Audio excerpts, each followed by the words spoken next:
We watched them line up like it was a goddamn parade. They thought they had us, thought their cloaking music grids were untraceable, their formations invisible. They even ran jamming pulses just under our detection threshold. Smart, calculated, precise, like every other arrogant alien species we'd met. The past 20 years, they believed they had humans figured out, that we'd panic, that we'd break ranks, that we'd do what we always did: adapt too slow, react too late, bleed too much. But this time, they were playing on our stage. I was sitting in the CIC of the Harbinger, Third Fleet flagship, sipping bitter synthetic coffee like I didn't have 2,000 souls waiting on my word. Bridge was quiet, low lit, tension thick, enough to crush a grown man's chest. My exo stood by the tack table, eyes scanning the floating projections of the sector, red arcs, blue rings shifting, lines of engagement, the usual chaos before contact. Final confirmation, I asked. Intercepted. Comms pinged again 10 minutes ago, he said. Same encoded pattern. Confirmed. Alien fleet is moving into position. Theta, he paused. Exactly like we projected, no deviation. I didn't smile, I didn't blink, I just nodded. They thought we didn't see it coming, but we'd cracked their ciphers weeks ago. Every movement, every maneuver, we watched it unfold in real time. We let them build their perfect little trap, let them believe we'd walk straight into it because we wanted them to bring the Ghost Dagger formation into drift space. I ordered, tell Commander Hale to hold until the second wave jumps, not before. The CIC snapped to motion, orders relayed, data flying, ships shifting in silent harmony. There's a special kind of fear you feel when you're being hunted, but there's a colder feeling when you are the hunter, and they just don't know it yet. The enemy fleet, we called them the Thraxians, had been bleeding us for months. Raids, ambushes, forced evacuations, always 2 steps ahead until they got cocky, until they started transmitting on encrypted channels that weren't so encrypted anymore. They'd studied us, our formations, our failure patterns, hell, maybe even our language, but they missed the one thing every alien empire before them missed: humans adapt faster when we're bleeding. We'd lost the Second Fleet at Vega 9, 53 ships gone. My brother was on the Orion Pike, vaporized, never got a body back. That's when I stopped fighting to protect.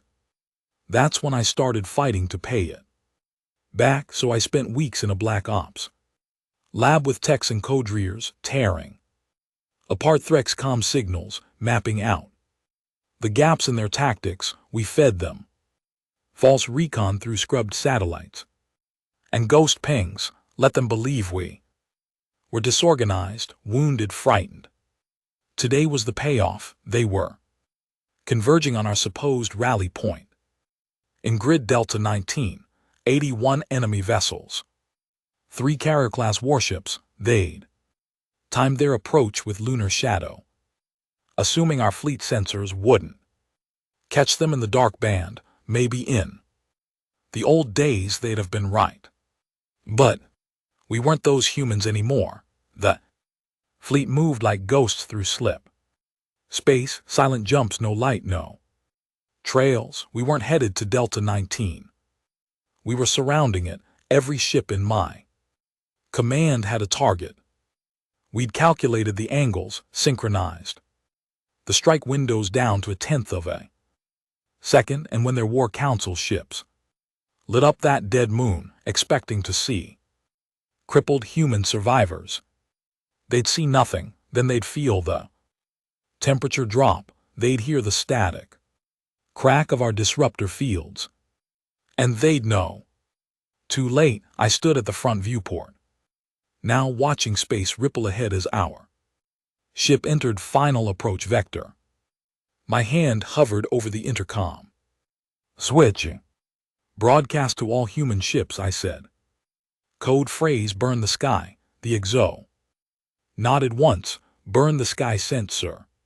It was a simple phrase, but every pilot, every gunner, every commander knew what it meant. No survivors, no retreat, no mercy. The first time I saw a Threxian ship up close, it reminded me of a cancerous tumor, ugly, twisted, alive in a way it shouldn't be. Their ships weren't built like ours. They weren't forged from steel and logic. They were grown, layered with organic plating that pulsed faintly, like breath in a dying animal. I remember staring at the feed when one of our recon drones got too close during the Dreyar conflict, and I said out loud without thinking, "What the hell is that thing?" No one answered. The Thraxians didn't build ships for elegance or power. They built them to infect. Their beam cannons weren't designed to blow you apart instantly. No, they wanted you to feel your ship melting around you, your oxygen bleeding into space, your crew screaming until comms cut out. Every design they had was meant to kill slowly, cry. Efficient, not always, psychological. Every damn time. And now those same twisted ships were drifting right into our trap. Time to contact, I asked. Eyes still locked on the tactical display. 7 minutes to target entry. Ghost dagger formation will breach on your command, my exo replied. Good. Hold them steady. The Ghost daggers, a Black Ops strike team of 4 Corvette class ships, had been modified to run dark through nearly any detection field. Cloaked, no emissions, no lights. The only reason we even called them ships was because they had a hull. Everything else was a weapon or a lie. And right now they were parked less than 4,000 km off the lead Threxian warship, lying in wait like knives in the dark. I leaned on the edge of the console and pulled up the secondary projection. Thermal overlays, biosignature echoes, field fluctuations. Our entire fleet was invisible to the Threxians, but we could see them clear as day. They had no idea we were here. I should have felt satisfaction, maybe a thrill, but all I felt was tired of counting bodies, tired of playing smart so we wouldn't have to bleed as much, tired of pretending it wasn't personal anymore, because it was personal. They'd taken too many friends, crew, my brother. Whole colonies burned because someone in the Threxian hierarchy decided humans were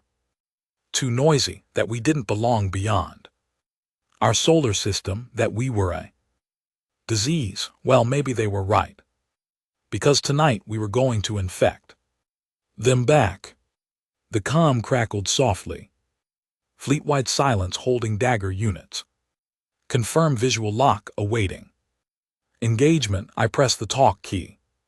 This is Fleet Commander Renner. All units hold position. Do not fire until primary beam arrays reach burn charge. We strike together or not at all. They acknowledged. Then silence returned. We'd never been this close to their command fleet. We'd danced around their war caravans, hit their supply chains, crushed their scouting parties, but this was the head of the serpent. 3 command class carriers flanked by destroyers and wall crawlers with a dozen support vessels, cycling in a formation that screamed overconfidence. They weren't even scanning anymore. That's how sure they were we'd walk into their little ambush like sheep to slaughter. I watched one of the carriers adjust course, maybe a minor correction in orbit drift, maybe a flex of control. That was the Jural if our intel was right, and sitting at its center like some bloated insect on a throne was High Strategist Vun. He was the bastard who ordered the Vega 9 culling. My brother's death that had his name on it. Today I'd carve it off. 5 minutes out, one of the destroyers broke formation slightly, likely adjusting for tactical drift. Their biovessels were always compensating. They didn't operate on logic, they reacted to environment. But our movement signatures had been so minimal, so coordinated, even the Threxian instincts weren't triggering alarms. We built this ambush pixel by pixel, every move drawn like a surgeon, preparing for a perfect incision, and now we were within striking distance. The fleet was ready, the ghost daggers were locked in. Still, I waited because they weren't done making mistakes. Another 3 minutes passed. That's when it happened. One of their patrol cutters deployed, likely a routine sweep. It swept left toward one of our relay nodes, invisible in the shadow of the planet's rings. I watched it on the screen, a tiny blip crossing a silent grave, then the feed cut out. Not a warning, not an alert, just static. I straightened. Relay 5 just went dark, I said. The Exo was already tapping into diagnostics. No energy spikes, no weapons discharge, just stopped. Broadcasting. Could be interference. Could be, but in war could be. Gets people killed. I leaned in closer. Ping the ghost dagger nearest that zone. I want visual recon. He nodded and relayed the signal. A few seconds passed before the return came. In raw, unfiltered vid feed from a stealth ship drifting near the cutter's path. I squinted at the display. Threxian patrol vessel had stopped. No movement, no turn, just still. Magnify thermal. The screen flared orange, then settled. No heat signature, no activity. It's dead, the Exo muttered. Not from us, I replied. Another trap or a fail. Safe. My stomach turned. For a moment I considered pulling back, letting the Threxians pass, and saving our fleet for another day. But no, they wanted to ambush us. They wanted to make an example out of humanity. Now they'd get one. Engage the signal. I ordered. Fleet command to all units. Begin phase 1. Initiate full strike. The space in front of us lit up like a sun-going nova. Dozens of human warships dropped cloak and opened fire in unison. The ghost daggers were first there. Precision beam slicing straight into the lead carrier's outer hull, the Jural. Zech never saw it coming. 1 second. They were coasting in arrogance. Next they were bleeding atmosphere and alien screams into the void. Then came the main fleet, disruptor rounds, kinetic rail guns, plasma lances. Every weapon we had synchronized to kill fast and brutally. The Threxians finally reacted. But it was too late. Their destroyers pivoted awkwardly, weapons charging, but we were already inside their reign. Windows, one of our battle cruisers, the Aegis 13, rammed straight into the side of a Threxian escort ship, locking its hull before self-detonating. 32 humans died to kill 1 ship. That's the math we accepted because the numbers didn't matter anymore. Only the message did. You don't an NBSP and NBSP with humanity and walk away. The Harbinger fired volley after volley, cutting into the side of the second carrier. I watched its hullbuckle split open and spill glowing alien tissue across the void. Their ships didn't die like ours, they bled a sick, wet kind. of death that made the stars look diseased. We pushed forward. I barked out orders.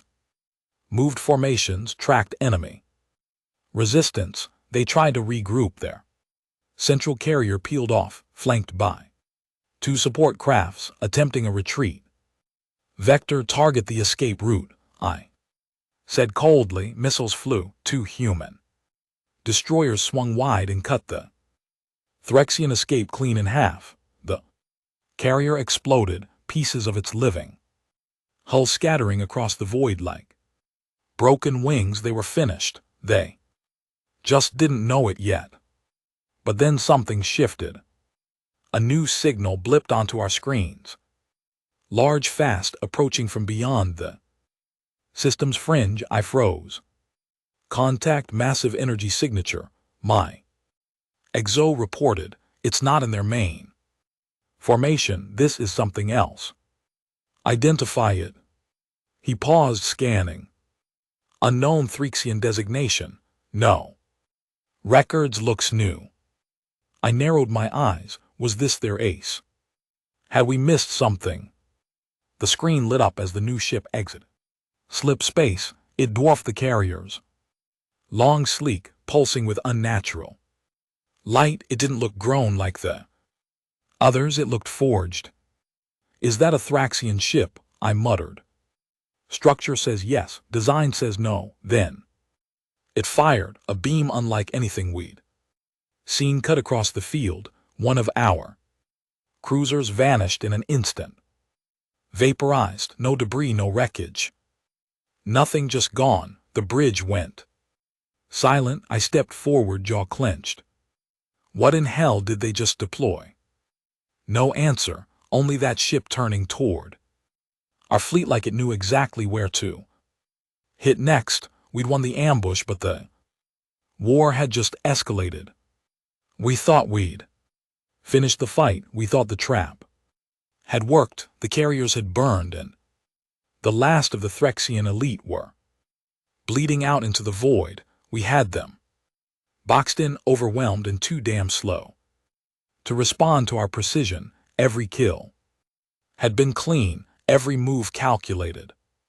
But that thing, that ship, wasn't part of the plan, and now it was here, staring us down like it had been waiting. I stood at the center of the CIC, fists clenched behind my back, watching the projection of the new vessel flicker on the hollow table. It didn't move like the others. It didn't drift or pulse. It held still in the dead of space, unmoving. Its long, spear-like structure almost unnerving in its symmetry. The others were grown. Yes, twisted, wet, half-organic monstrosities. But this thing, it was cold, smooth, engineered. Talk to me, I said. What are we looking at? My Exo's voice was tight. Design matrix doesn't match any previous Threxian ship class. No organic residue. No bioheat. It's reading pure alloy. Black titanium, looks like a weapon. Platform, more than a warship. What kind of weapon? He didn't answer. Instead, the screen flickered. The ship's undercarriage split open like metal wings unfolding. And then came the sound, not an explosion, a pulse, not auditory. Deeper. Everyone on the bridge winced at once. Even though there was nothing on the comms, I felt it in my bones like my skull had just been cracked with sound. Something inside my head buzzed, not outside, and I wasn't the only one. Neural interference, I asked, gritting my teeth. The comms officer replied with a shaken voice. Something's pinging every frequency, including neural uplinks. We're being scanned, but it's not digital. It's biological. A scan that doesn't use code. That meant it wasn't just trying to detect us. It was trying to read us. I stared at the projection of the ship again. It wasn't just an ace in their pocket. It was something they'd built for us. We tried To counter, scramble our signal masks. I ordered initiate code black, block every frequency, and pull analog backup lines. The CIC snapped into action, old school. Cables were activated, neural uplinks were shut down manually, each crew member unplugging from their ports and relying on voice command and key inputs. That was the plan in case of psychic interference or hacking attacks. We'd trained for it, but no one had ever tested it against this. My ship, though, Harbinger, was a Titan-class battle cruiser designed during the Earth-Mars border wars, meant to take a nuke to the spine and still fire back, the strongest shielding humanity had ever built wrapped around our core, and even we felt weak in that moment because this wasn't just about armor, this was about presence. That ship out there made space feel smaller. Status of enemy remnants, I asked. My exo checked the feed. 2 carriers are disabled, one's venting, most of the support ships are scattered, fleeing, or adrift. Only 2 destroyers still have powered weapon systems and they're falling back. Good. Let them go, he blinked. Sir, if they survive, they'll spread the message. Humans aren't prey anymore. He didn't argue, he knew I wasn't interested in total annihilation today. Just reputation. But now we had a new problem. The unknown vessel started to move, not fast, just adrift, barely a few meters per second. It pivoted slightly toward us and then its undercarriage closed, the wings folded back in, the energy buildup we detected earlier vanished. No radiation, no heat spike, no weapon charge. It just sat there. I didn't trust silence. Silence in war meant someone was setting the next board, and I hate playing second.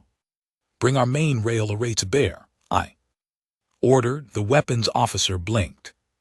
Sir, that will paint our profile. I don't care. Aim for its spinal core.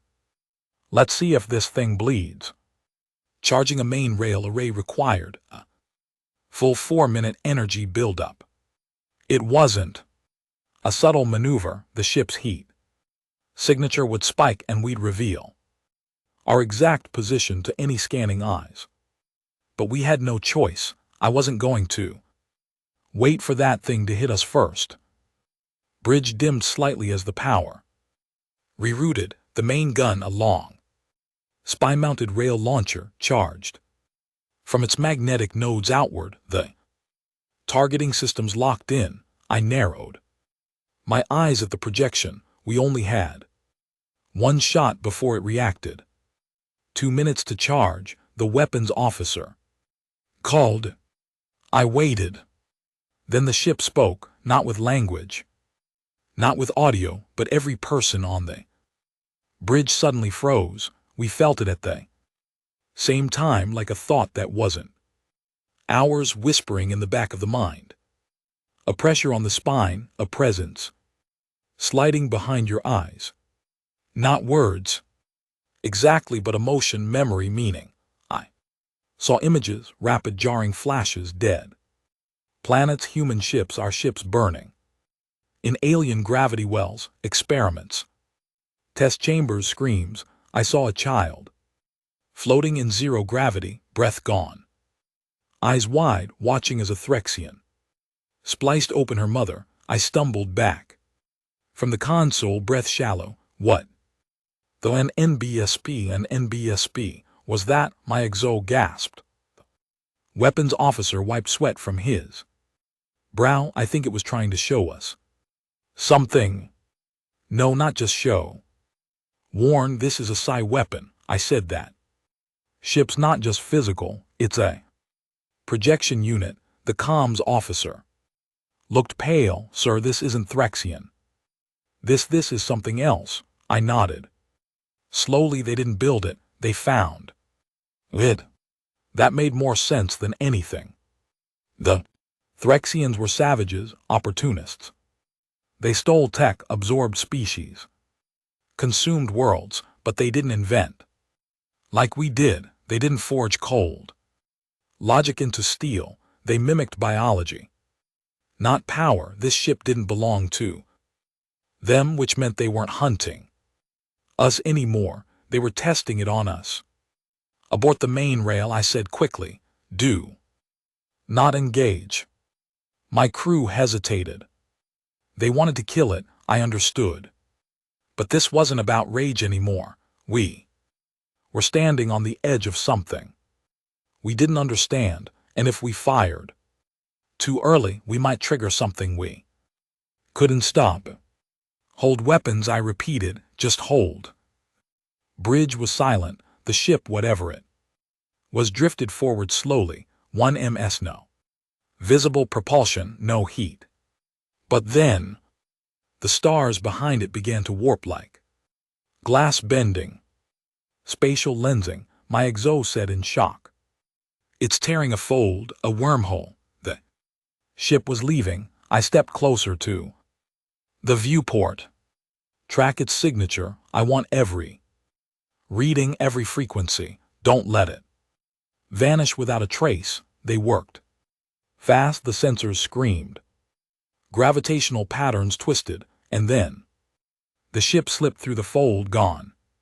Space was normal again. We didn't cheer.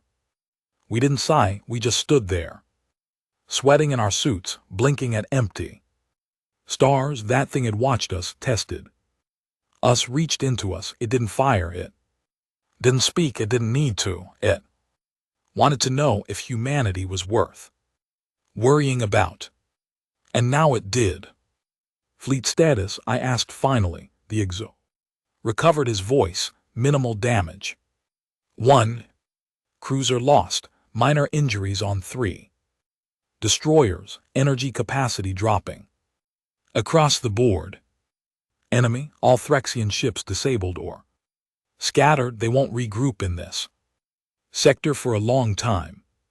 Then we hold position, start recovery. Search the wreckage for black box data. I want to know everything about what that ship saw. He nodded. Also, I turned to comms. Send this message to High Command. Priority Alpha. The Threxians are no longer the primary threat. I stayed on the bridge for 6 hours.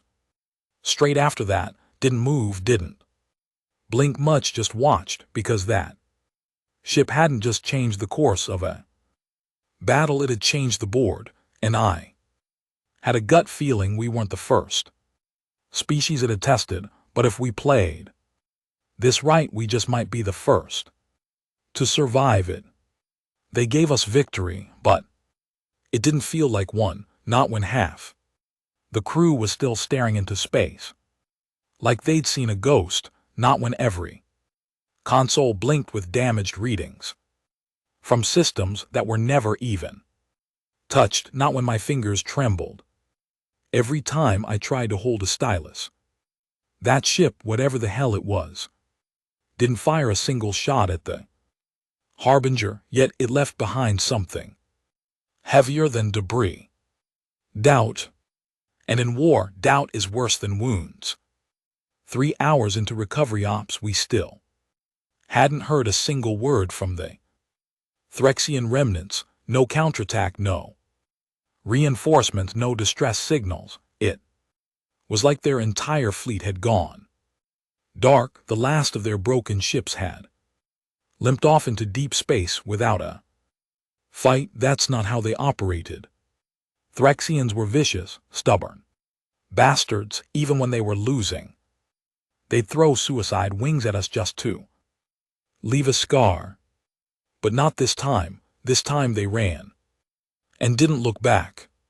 That told me something important. They weren't in control of what we just faced. That ship wasn't theirs. They had tried to use it, aim it at us, but the moment it looked back at them, they folded just like we almost did. So I didn't care about their silence. I wasn't looking over my shoulder, waiting for their second wave. because I knew something worse had already marked us. I stepped into the medbay. The air was thick with antiseptic mist and the hum of low-grade neural stabilizers. Half the crew was on the beds, wired up, eyes flickering behind shut lids. Most were stable, a few weren't. I found Lieutenant Harrow in the back corner. Young, sharp, usually cocky as hell. We called him Sunshine because he never shut up about surviving the worst with a smile. Now he just sat there, blank stare, hands shaking.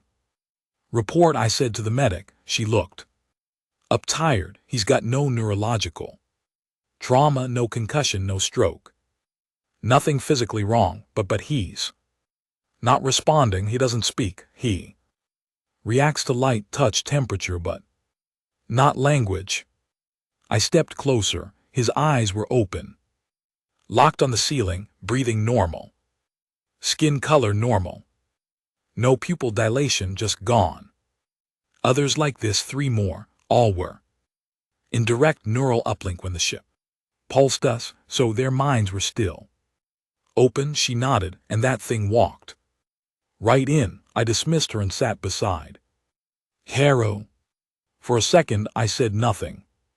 Just watched him. Then I leaned forward, elbows on knees. You're not broken, I said. You're just stuck in something that wasn't meant for humans to see. His eye twitched, not random, focused. Lieutenant, I said quietly, did it show you something? His mouth moved. No sound, just shapes. Then finally one word: seeds. My spine went cold. What? Seeds? But he was gone again, back into that frozen stare. Get him under blackout treatment, I ordered. Full sensory deprivation. No light, no sound, no input. Let the mind reset. The medic hesitated. That could shut down his language pathways permanently. It could also keep him from tearing his own mind apart. Do it. I left without waiting for argument. We were running out of time. Back on the bridge, the wreckage analysis had just come through. The sensor team had compiled all data from the brief encounter with the unknown ship, what we were now calling Object 01.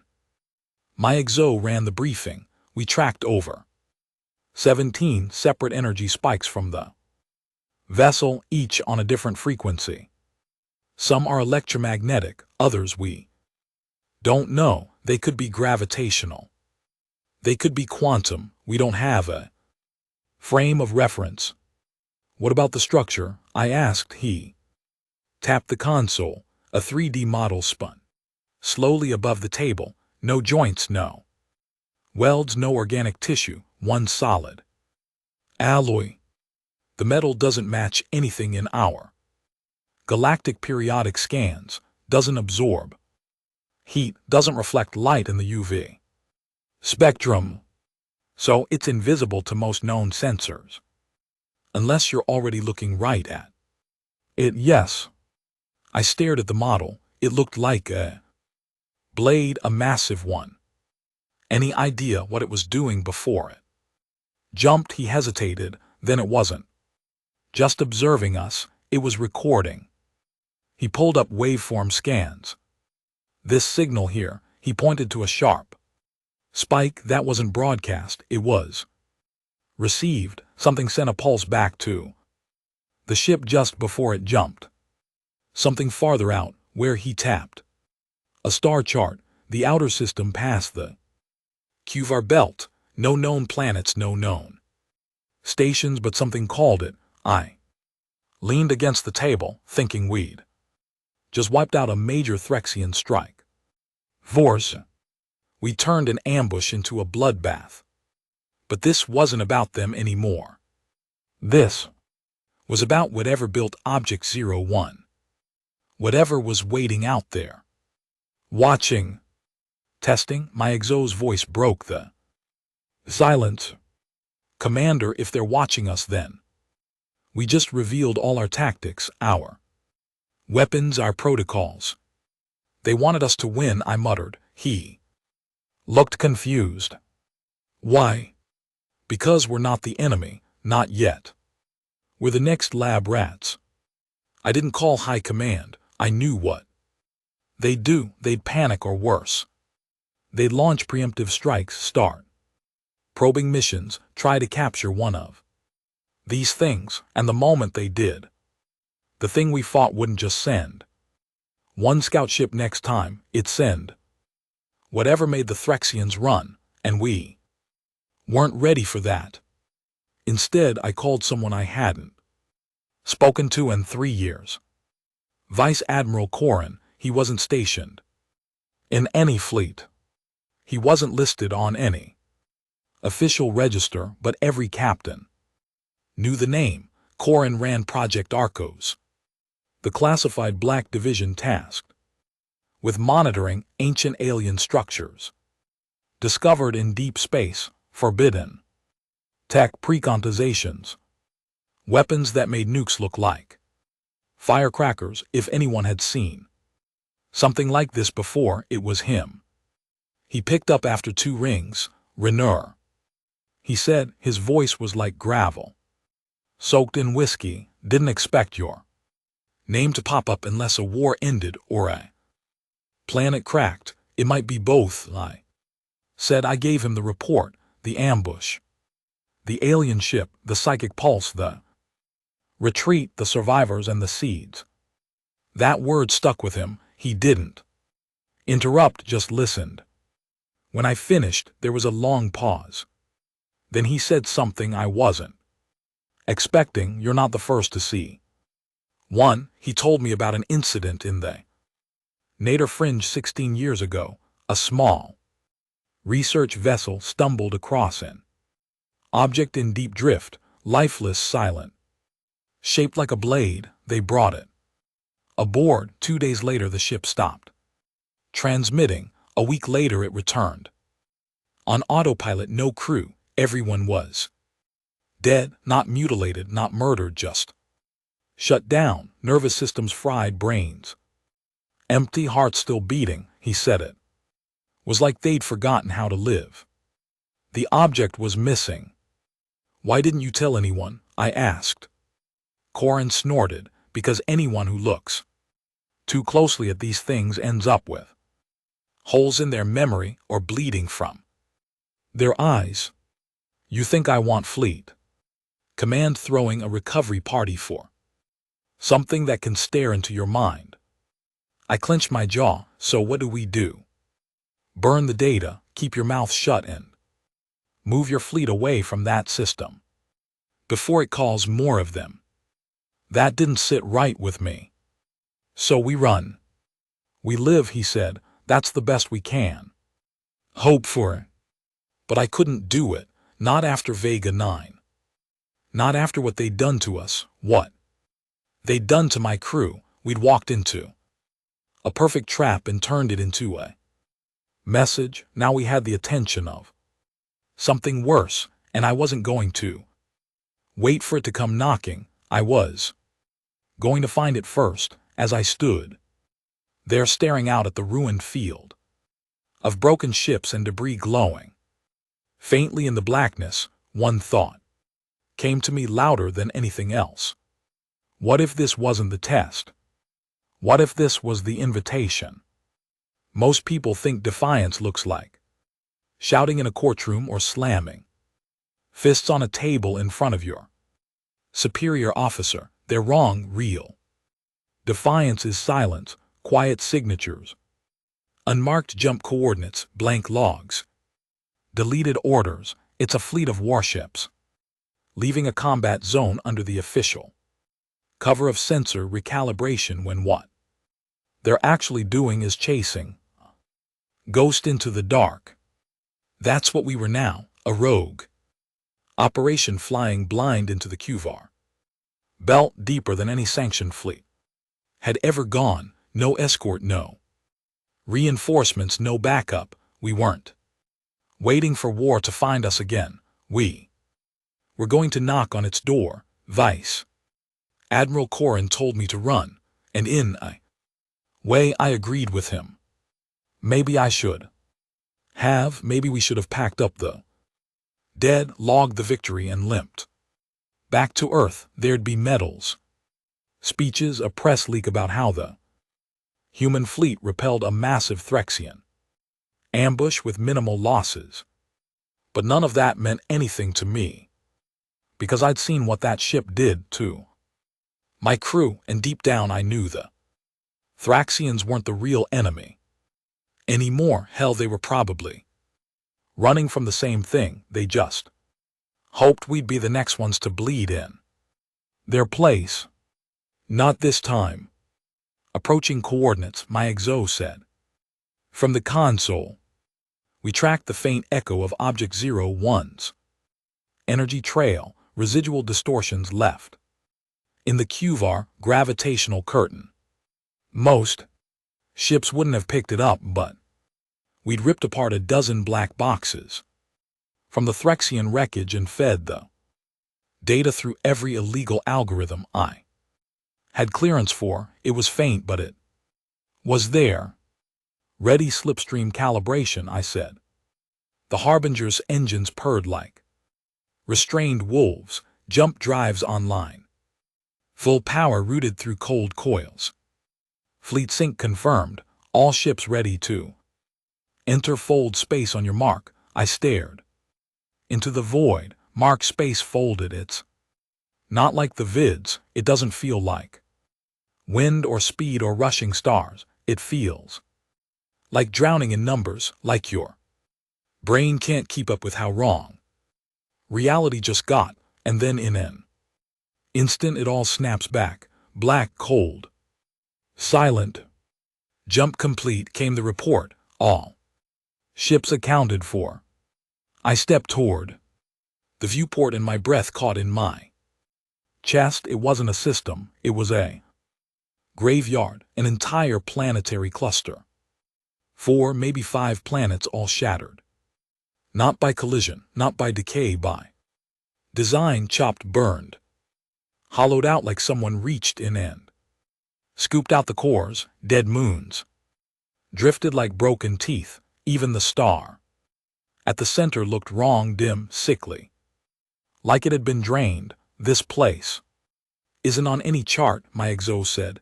No records, no scout missions. This isn't uninhabited, it's erased.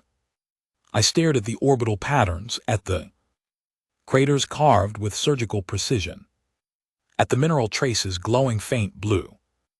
Along the asteroid belts, I'd seen those before. Same metal readings as Object 1. We weren't the first ones to see it.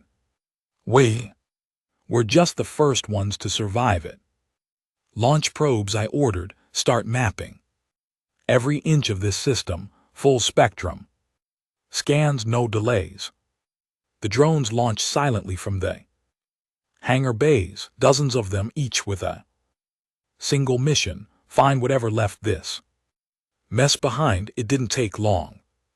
Got something, a tech called Object Central Belt Low Drift. Looks artificial. I moved to the feed. There it was, buried in the asteroid field, barely visible. Even with scan enhancement, a structure.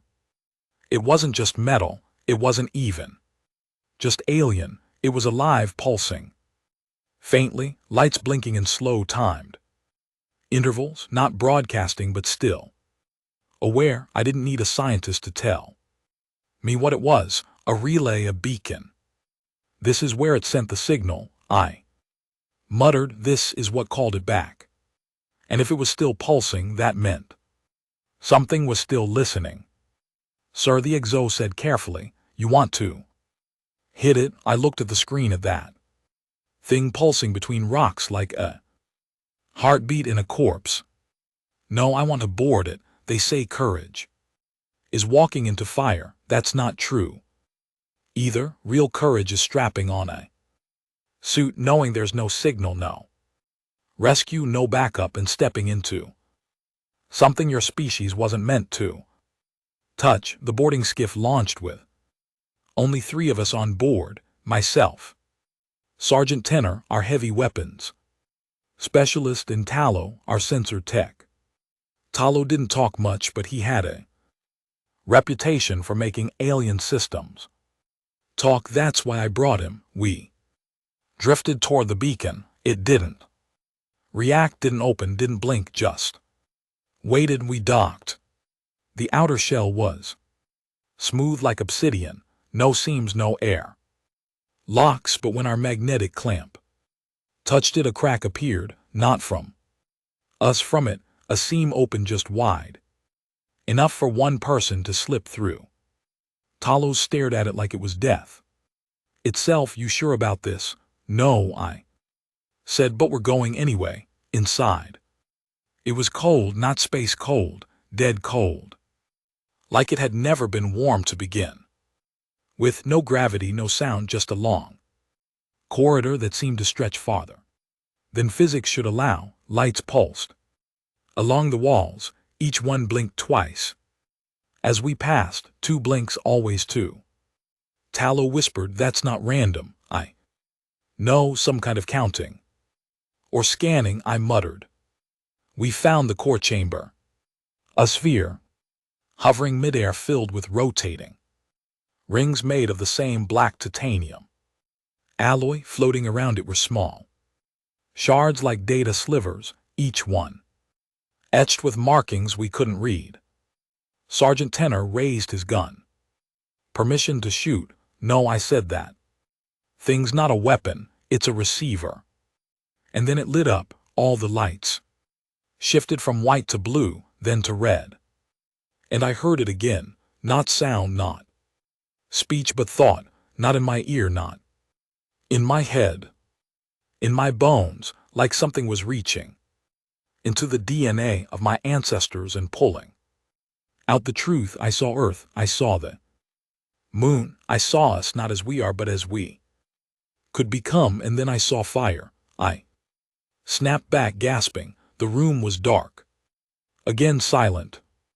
The lights were gone. Tallow was on the floor, twitching, nose bleeding. Tenor was aiming his weapon in every direction. "Sir, what the hell was that?" I didn't answer because I didn't have one. I just stared at the sphere and realized it wasn't scanning us. It was judging us. We pulled back. Tallow was unconscious, muttering something over and over under his breath. "Not ready, not ready, not ready," he kept repeating it all the way back to the skiff, back to the Harbinger. And when we docked, the ship's sensors picked up something new, another distortion, same pattern as Object 1. But this one wasn't just entering the system, it was already here. "Sir," the Exo said with a pale face, "we have multiple contacts." "How many?" He turned 4. I moved to the viewport. And sure enough, 4 identical ships. Same blade design, same zero emission profile, same presence, but this time they didn't pulse, they didn't scan. They just watched. "Stand by weapons," I ordered. "No targeting, no fire, not unless they fire." First, the ships moved slowly, positioning themselves around the beacon we just left, and then a voice, real this time, crackling through our internal comms, not on any known frequency. "Observation complete. Judgment inconclusive." Everyone froze. The voice was flat, mechanical, not synthetic, empty, and it continued. "Species, adaptive, resistant, primitive. Threat level unknown. Further analysis required. Observation units will remain." I swallowed hard. "Remain where?" "Everywhere." The signal cut. The ships didn't move again. But deep in my gut, I knew what that meant. This wasn't an attack. This wasn't a war. This was surveillance. And the worst part, they hadn't even made a decision yet. We weren't enemies. We weren't allies. We were subjects. I stepped back from the console. No words. No anger, just a deep, hollow knowledge. We had stepped into something older than war, older than stars, and whatever it was, it had just added humanity to its watch list. It only took 6 hours after the report was sent for Earth Command to go into full meltdown. No, thank you for saving the fleet. No. Good work turning the tide. Just immediate cold silence followed by a formal recall order with a threat of court-martial if I didn't comply. Standard protocol, really. Kill the conversation before it spreads. Control the narrative. They'd rather bury an inconvenient truth than admit humanity just got put under surveillance by something that could blink us out of existence. They didn't even want the data. They wanted the silence. But it was already too late for that. The signal those ships left behind was still active. It wasn't broadcasting. It wasn't communicating. It was just there, like a warning label stamped onto reality itself. The 4 observation units, as they called themselves, remained perfectly motionless in orbit around the shattered beacon system. They didn't move, they didn't scan, but they watched. We couldn't detect any visual sensors, no heat traces, no radiation pulses. But somehow we felt it. Every crew member said the same thing. It's like they're staring through my skin. We stopped sleeping, stopped eating. Right, and worst of all, we stopped talking to each other because no one wanted to say the one thing we were all thinking. What if this is just the beginning? I sent a priority message to Earth Command again. I attached encrypted sensor logs, audio from the beacon relay, the psychic pulse recordings, and full details on Lieutenant Harrow's condition. I included the phrase, "The enemy is not Threxian anymore. We are not alone. We were never alone." They didn't respond. Instead, they shut down my ship's remote comm systems. We were cut off. Fleet silence order, level 9 classification. Which meant only one thing: they were afraid, and fear makes bureaucrats do stupid things. We were ordered to return to L Station, Earth Point, the massive orbital platform on the edge of Earth's exosphere, a place meant to house dignitaries, high-ranking officers, and crisis responders in case of system-wide emergencies. We weren't even allowed to land on Earth itself. No welcome back. No parades, just sterile metal halls and armed guards at every door. As soon as we docked, I was escorted by a silent 4-man security unit. No handcuffs. That would have made it too obvious, but I wasn't being honored. I was being contained. They brought me into a clean room. White walls, no windows, 1 table, 2 chairs, and a glass panel on one side. 2 men entered 5 minutes later. No uniforms, no names. The suits, the real power. One of them sat. The other stood behind him, hands clasped, face blank like a machine. "Commander Renner," the seated one said. "You've caused quite a problem." "Funny," I said. "I thought I saved a fleet." He ignored that. "You disobeyed direct recall orders. You took your fleet into uncharted space without authorization. You engaged a non-hostile object without political clearance. And worst of all, you documented it." I leaned forward slow. "You know what I saw." "We've seen the footage," he said flatly. "We've read the logs." "Then you know they're watching." "Of course, and you're doing nothing." "We're doing what humanity has always done when faced with the unknown." "Commander." He smiled faintly. "We're pretending it didn't happen." There it was. No metaphor, no spin, just the raw cowardice I'd expected. They weren't going to tell anyone, not the colonies, not the civilian governments, not even the fleet admirals beyond level 8 clearance, because if people knew, panic, mass desertion, civil unrest, collapse, so instead of preparing, they'd rather close their eyes and pretend we still controlled the stars. Let me speak to the Defense Council, I said. No. To High Admiral Delrin, classified. To anyone who's not a coward hiding behind a desk. The standing man took a step forward, hand on stun trigger, but the seated one raised his hand. Don't, he said quietly. He's not a threat. Then he leaned closer. But if you leak a single bite of what you saw, Commander, you'll be labeled a rogue asset, and you know what we do with those. I smiled. Send another fleet. They ended the meeting.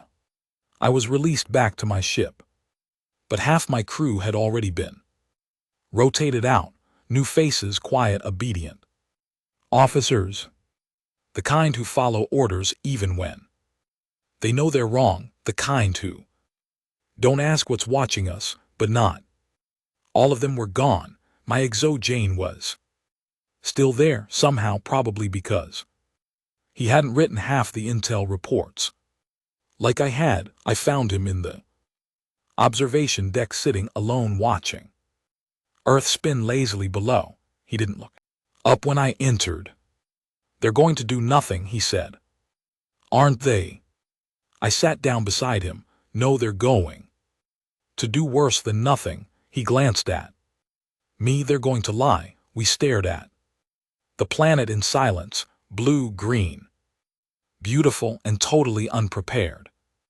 Jane finally spoke again. You know what the crew is saying? What? That Object 1 didn't come to kill us. I nodded. Yeah, they say it came to warn us. I looked at him slow. Warn us of what? He turned back toward Earth and said flatly that we're next. Back on the bridge, I reviewed the encrypted logs again, over and over, searching for anything we missed. Some detail buried in the readings, some pattern in the psychic pulse.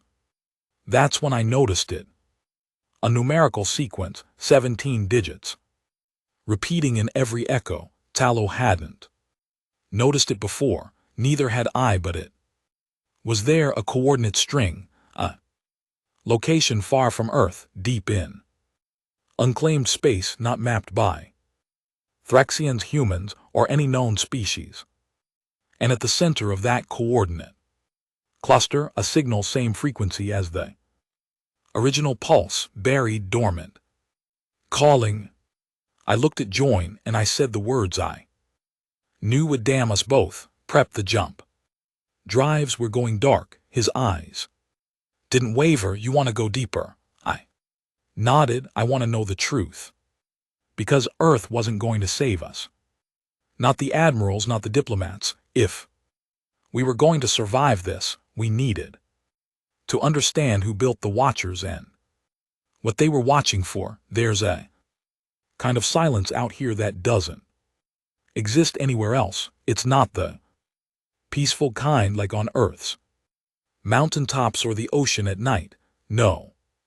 This is the silence of a place that was never meant to be found, a place where stars die quietly and no one bothers to record their names, a place so deep into uncharted black, it's not even labeled unknown in our maps, it's just left blank. That's where we were now. Off-grid, beyond any jump beacon, no fleet relay in range. We were riding a trail left behind in a 17-digit coordinate string buried inside the mind of a Kamiyama's crewman, a string we almost didn't catch, a place no one had logged in all of human expansion. And still something had once been here. Maybe still was. We made the jump 3 hours after decoupling from Earth. Station under the radar, Jane handled most of the cloak protocols. I issued a Fake systems failure alert through the maintenance channels flagged the harbinger as needing immediate diagnostics at a ghost dock near the Saturn drift. It bought us time, just not enough, because I knew the moment we vanished from Earth space without clearance, the suits would come looking. But by the time they caught up, we'd be too far to follow. The transition into fold space was harsher than usual. Long range jumps always are, especially without relay buffers. The crew came out of it shaking. One of the navs threw up in his helmet, another passed out cold. I couldn't blame them. We weren't meant to go this far alone.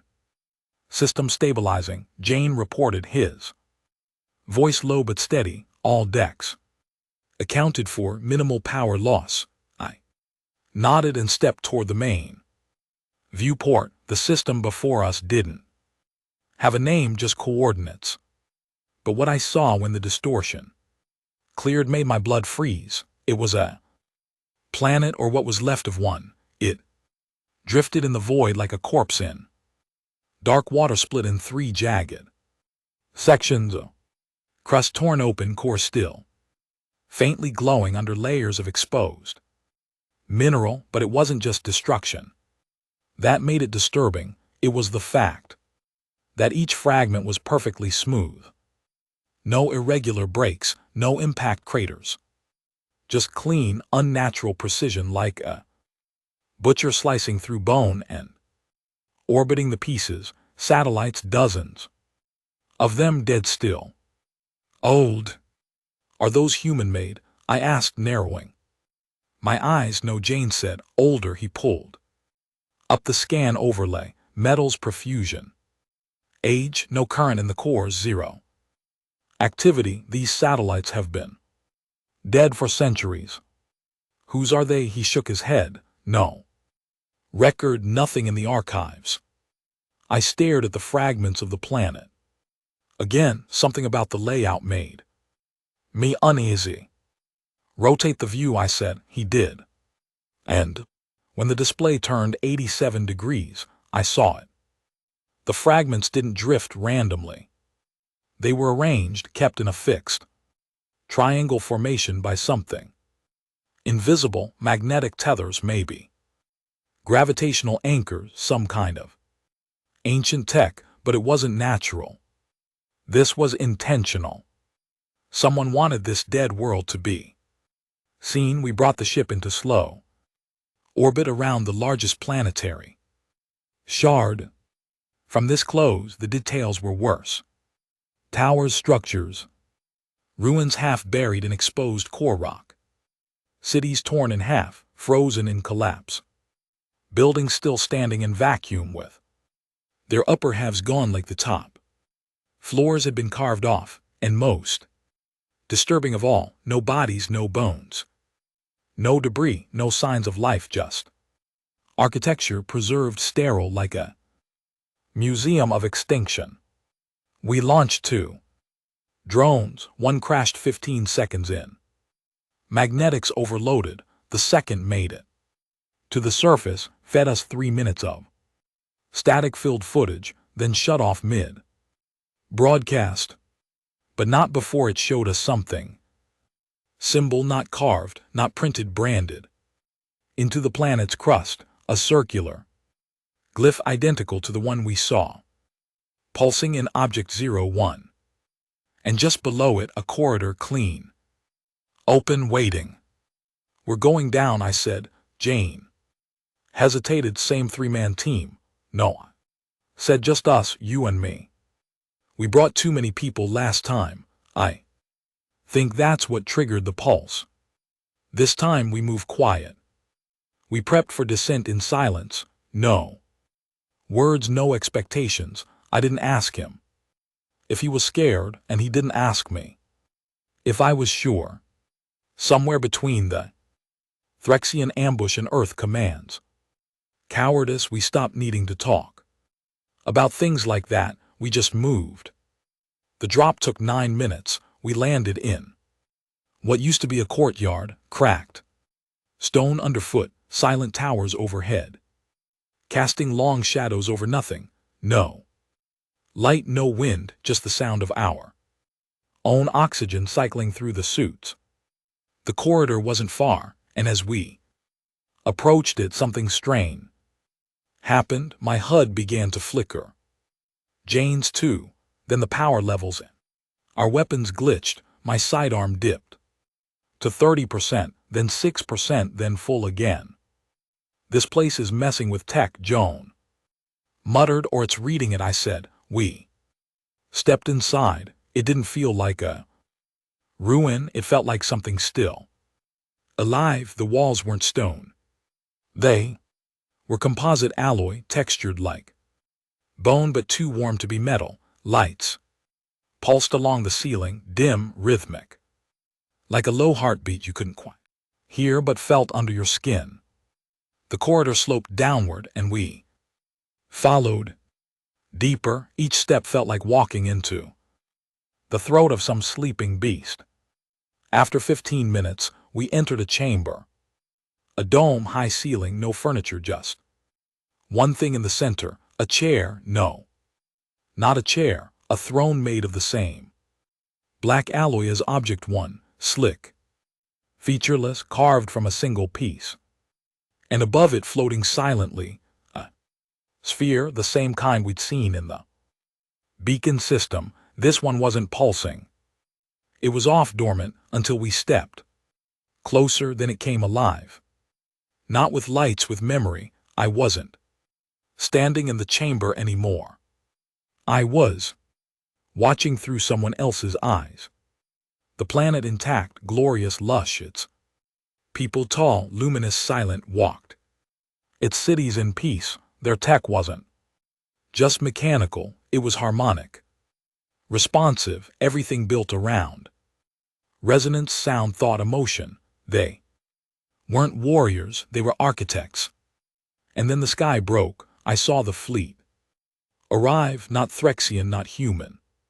Something else, angular ships, dark matter shells, no sound, no warning. They came with purpose, not to conquer, but to silence.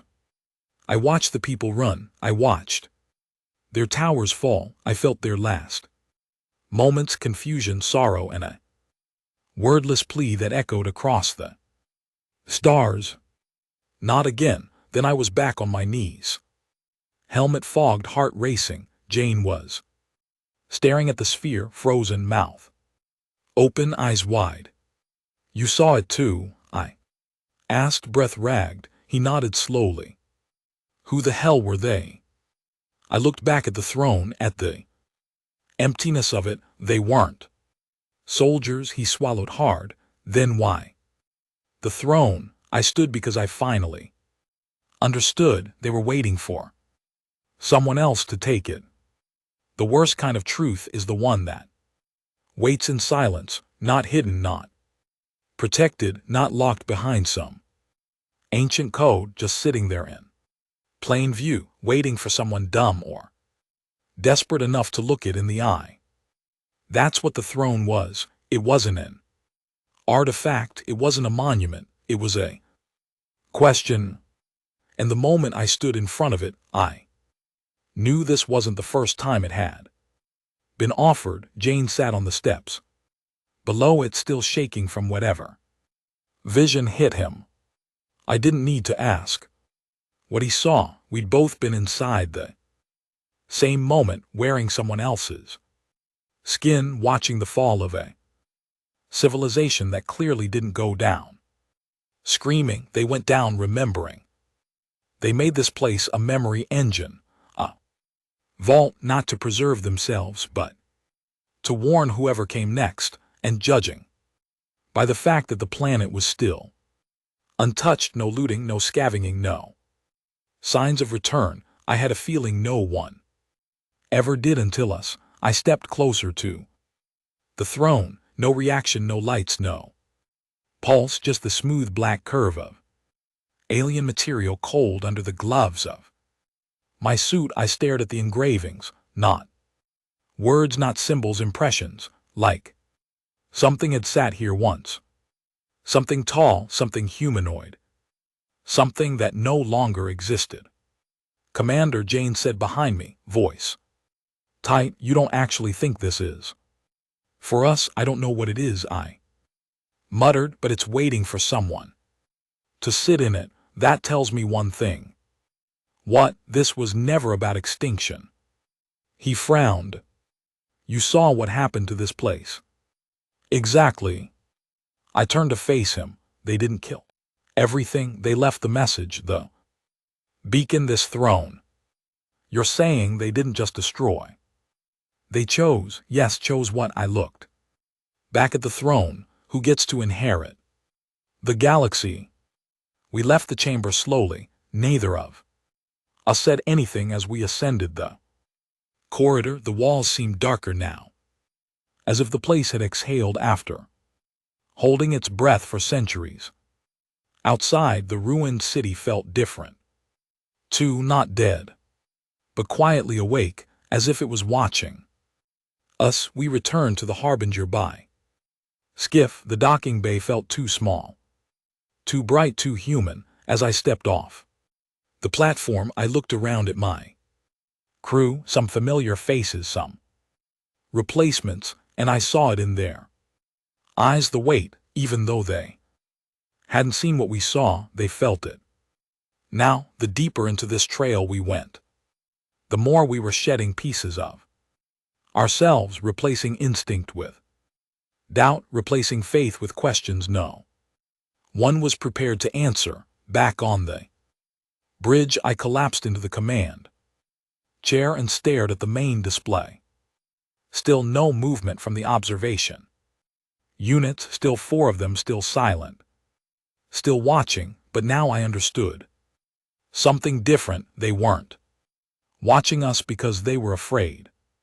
They were watching because we were the last entry in their ledger. They'd seen everything, every empire, every species, every failure, and now they were watching us to see if we'd do it differently.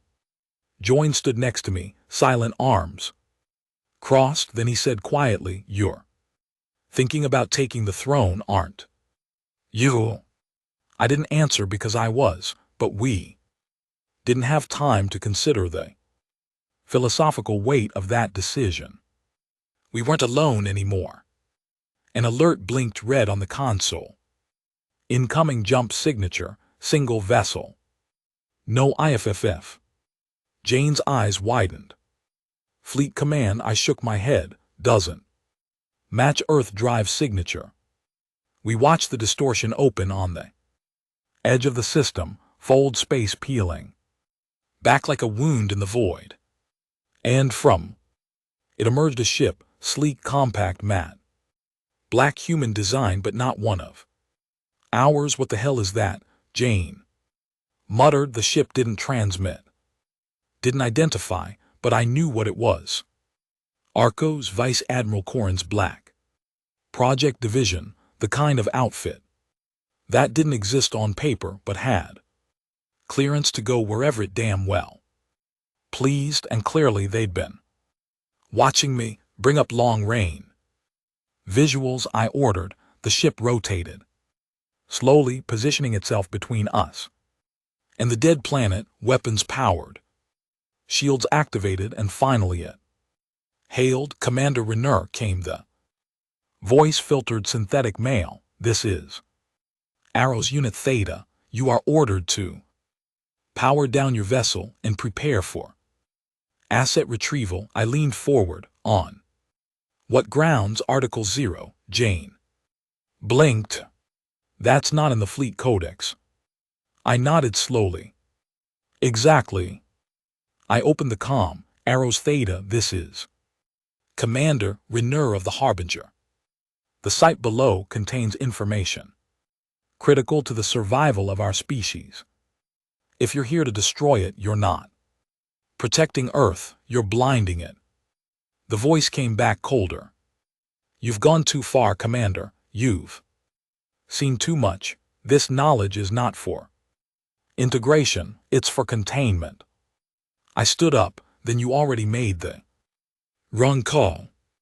I closed the channel. Charge weapons, I said to the bridge crew. Jane stepped in front of me. Are you serious? I looked him in the eye. I didn't come this far to hand the future over to a secret committee who's scared of it. We locked onto the Arcos ship. They responded in kind standoff. Two human ships, same tech, same blood, aimed at each other over a world no one remembered. Then something changed. The observation units moved, not fast, just slightly, a twitch of position, a flicker of energy, but it was enough. The Arcos ship powered down immediately.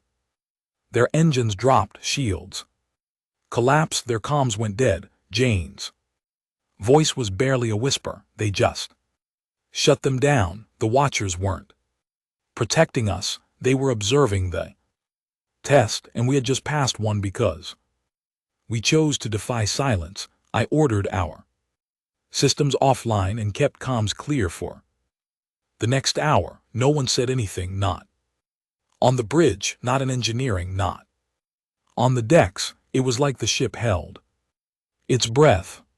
Then one of the observation units broke formation and began to descend toward the throne. I watched as it hovered just above the city ruins, then dropped a pod, smooth, black, egg-shaped. It hit the surface and unfolded. A beacon rose from within and it began to transmit one phrase over and over. Lineage accepted. Trial phase initiated. I stared at the screen and realized the truth. The throne wasn't a position. It was a burden. The civilizations that came before us had been given the same offer, and they all failed the trial. Collapsed, turned violent, destroyed themselves. But humanity, we just made the first right move, not submission, not conquest, choice. Jane looked at me. So what now? I stared at the beacon, at the signal pulsing out into the void. Not just a warning, but a summon. Now, I said, now we find out what the hell the trial really is. It began with a tremor, not on the planet, not in the ship, in the signal. The beacon left by the observer unit. The black pod, buried halfway in dust, started to stutter. 1 minute it pulsed steadily, calm, measured. Then came the static, the warble, the drop in rhythm like a heart skipping beats, and then it changed, not just a flicker of data, a full-blown summon. Commander, Jane said from the comm station, something's piggybacking on the trial signal source. He ran the scan. Froze, not local, not even system-bound. Then what? Multiple signal responses, at least 3 from different systems. My stomach tightened. Species unidentified. The trial wasn't a ceremony, it was a challenge. And we had just rung the bell. The next 24 hours moved like drowning in wet concrete. 3 new signals, 3 returning echoes, all with the same encryption patterns, all feeding into the observer network, each from a different corner of the outer spiral, each accompanied by jump signatures. We weren't just being watched now, we were being summoned to compete. And the others were already on their way. I called a secure meeting in the tactical deck, crew captains, weapons officers, engineering chiefs, no command masks, no fleet liaison, just the core personnel, still loyal to one thing: survival without submission. Jane stood to my right as I faced the room. They've started the trial, I said. We're the first, but not the only ones. The room was silent. A weapons officer spoke first. And we're supposed to what? Compete, win against who? Don't know yet, but they're coming. They are. What happens if we lose? I looked at him. I didn't blink. We become a cautionary memory like the ones buried under us. The first contact arrived 41 hours. Later, not with an attack, not with a warning, just a ship, massive, plated. Scorched armor and patchwork tech. It didn't decelerate. Didn't transmit. It just drifted into orbit, slow, deliberate leaking. Radiation like a dying star. Its shape wasn't aerodynamic. It didn't need to be. It looked like someone had taken a space station, ripped it out of a black hole, and strapped engines to it with metal cables. Reading life signs, Jane said, but it's wrong. How? He showed me the biocan, single humanoid structure, 11 m tall. Pulsing organ clusters spread across its body. Like internal tumors, a crew of one. They Clear's throat finally hailed. Screen flickered, and then he appeared. Not a face, a silhouette, broad shoulders, helmeted head, breathing like gravel poured through iron pipes, and then a voice like cracking bone. We remember the throne, we bled for it. We were denied, now we return, Jane whispered beside me. What species is that? I didn't take my eyes off the screen. That's not a species, I said. That's a survivor. The creature who called himself Koror. Vel claimed he was once part of a race called the Valuri, an empire that reached beyond 6 arms of the galaxy. They had been part of the last trial. 15,000 years ago, they lost, but he didn't die. He escaped alone. The only one left from a civilization that had once tried to claim the throne by force. Now he'd come back, modified, enhanced, stripped of everything except willpower and hate. He didn't want the throne. He wanted revenge on anyone who got near it. Jane said quietly, he's not here to compete. No, I said he's here to make sure no one wins. 2 hours after Corville arrived, the second signal dropped out of fold space. This one was worse. Not because it was massive, but because it was beautiful. The ship was like a sculpture, gold, white, glowing softly, shaped like a feather caught in orbit. And when it opened comms, the bridge filled with light, soft music, and a face too perfect, too calm, too still. Woman, ageless, smooth skin, eyes like polished silver. She didn't speak with a mouth.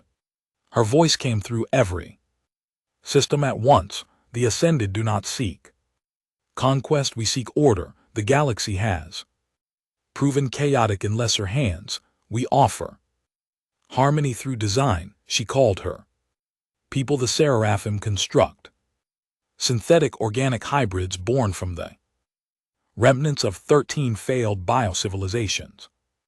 Not evolved, not built, curated. By whom, she didn't say, but I could guess. She claimed they were chosen by the observers to bring balance, not by violence but by assimilation. They didn't conquer, they didn't destroy. They converted. Jane looked at me as her signal faded. Did you catch the subtext in that?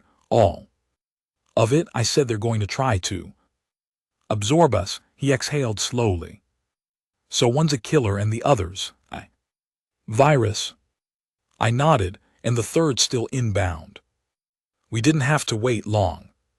The third signal arrived just after midnight ship time. The jump signature was dirty, disrupted, like it was crashing through fold space instead of entering it. The ship that emerged was mangled, shaped like a claw, flickering with electrical surges and hull fractures, but it was alive barely, and it broadcast only one phrase: we seek redemption. The crew it carried, a multi-species group of scavengers and war refugees, called themselves the Broken Fold. They didn't represent an empire. They didn't have unity. They weren't a race. They were survivors from 100 dead civilizations, all of which had once tried and failed to survive past observer trials. Now they flew together. As a last hope, they didn't want the throne, they wanted it destroyed. To end the cycle, to collapse the game, to wipe out the Watchers. I locked the bridge down after the third arrival, called only my closest officers, and I laid it out for them. Corval, a relic of wrath, here to kill, the Seraphim construct, a machine cult offering peace at the price of individuality. The broken fold, a wounded collective, with nothing to lose except the chance to burn it all down. And us, we were the new blood, the wild card, humanity, fractured, reckless, emotional but still standing still, unclaimed by any past trial, still unjudged. This is the test, I said, not a battle, not a war, a pressure chamber.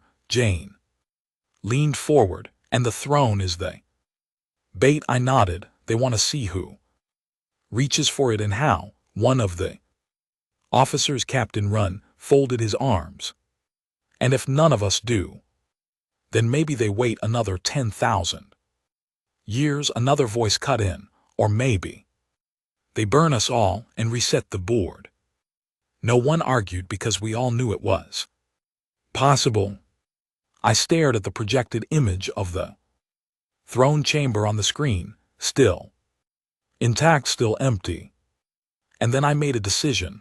We're going back down. Jane stared at me. To do what? I met his eyes. To talk to the observers. The last time I stepped onto the throne world, the air felt dead. Now it felt like it was holding its breath, not metaphorically, literally. The atmospheric pressure around the landing site had changed, denser, heavier, like gravity itself was unsure what was coming. The sky above was a bruised purple blend of fading starlight and radiation dust. Even the ground under our boots hummed faintly. The planet knew, they all did. Contenders had arrived. 3 ships hovered in orbit at precise intervals around the planetary fragments. The Harbinger held one station while the other 2 were kept at a tight equidistance, as if dictated by some unseen protocol. None of us had claimed territory, none of us had fired yet, but the tension, it was unbearable. I took Jane and 2 guards with me. Minimal presence, maximum mobility. Our shuttle cut through the thickened sky and descended toward the same landing zone we'd used before, a half-buried courtyard of crumbling ruins and obsidian glass, except this time we weren't alone. The first figure we saw stood motionless near the edge of the throne corridor, 11 ft tall, clad in armor that looked welded to his flesh. Corval, Commander Rainier. Jane whispered behind me. I see him. Do we engage? No, let's see if he speaks before he kills. We stepped forward slowly. The guards kept their rifles low but ready. Corval didn't move. He didn't need to. He radiated presence like a dying sun. His frame was scarred, metal fused with bone, skin replaced with plated alloy. His face, a helmet of jagged angles with a vertical slit that glowed red from within. When he finally spoke, it wasn't with sound. It was like the air itself vibrated. You return to the place of judgment, still believing you are the first. I stopped 10 paces away. I believe we're the only ones that haven't already failed. Silence, then a faint hiss, a breath, a laugh. Your ignorance is not courage, but it is refreshing. He stepped aside, didn't block us, didn't threaten, just let us pass. Jane leaned close. That's not what I expected. I kept my eyes forward. He's not here to play predator anymore. He's here to watch. Watch what? The others Fail, we entered the corridor, the same. Strange warmth in the walls, the same. Pulsing light like a heartbeat buried. Stone, but this time it was faster. Louder, the world was awake now. Reacting to us testing, we reached the throne chamber and found them already. There are two figures. One stood perfectly still in the center of the room, tall, feminine, glowing faintly with inner light. White robes, silver eyes, seraphim construct. The other crouched near the far wall, half shrouded in shadow, a woman in patchwork armor, face tattooed, skin scarred, one arm clearly synthetic and twitching, broken fold. They turned as we entered. Seraphim didn't speak, she projected. So the unbound children arrive, curious. I stepped into the room, the guards fanning out slowly. We didn't come to kneel, we came to talk. The Seraphim tilted her head. Talk is a primitive function. We calculate probability, we model worth. That's the problem, you're not listening, just measuring. She smiled without moving her mouth. Listening is inefficient. The woman from the broken fold stood up. Now her voice was sharp, low, and human. Mostly. Don't mind the light show. They'll wrap your brain in philosophy until you're begging for silence. She stepped closer.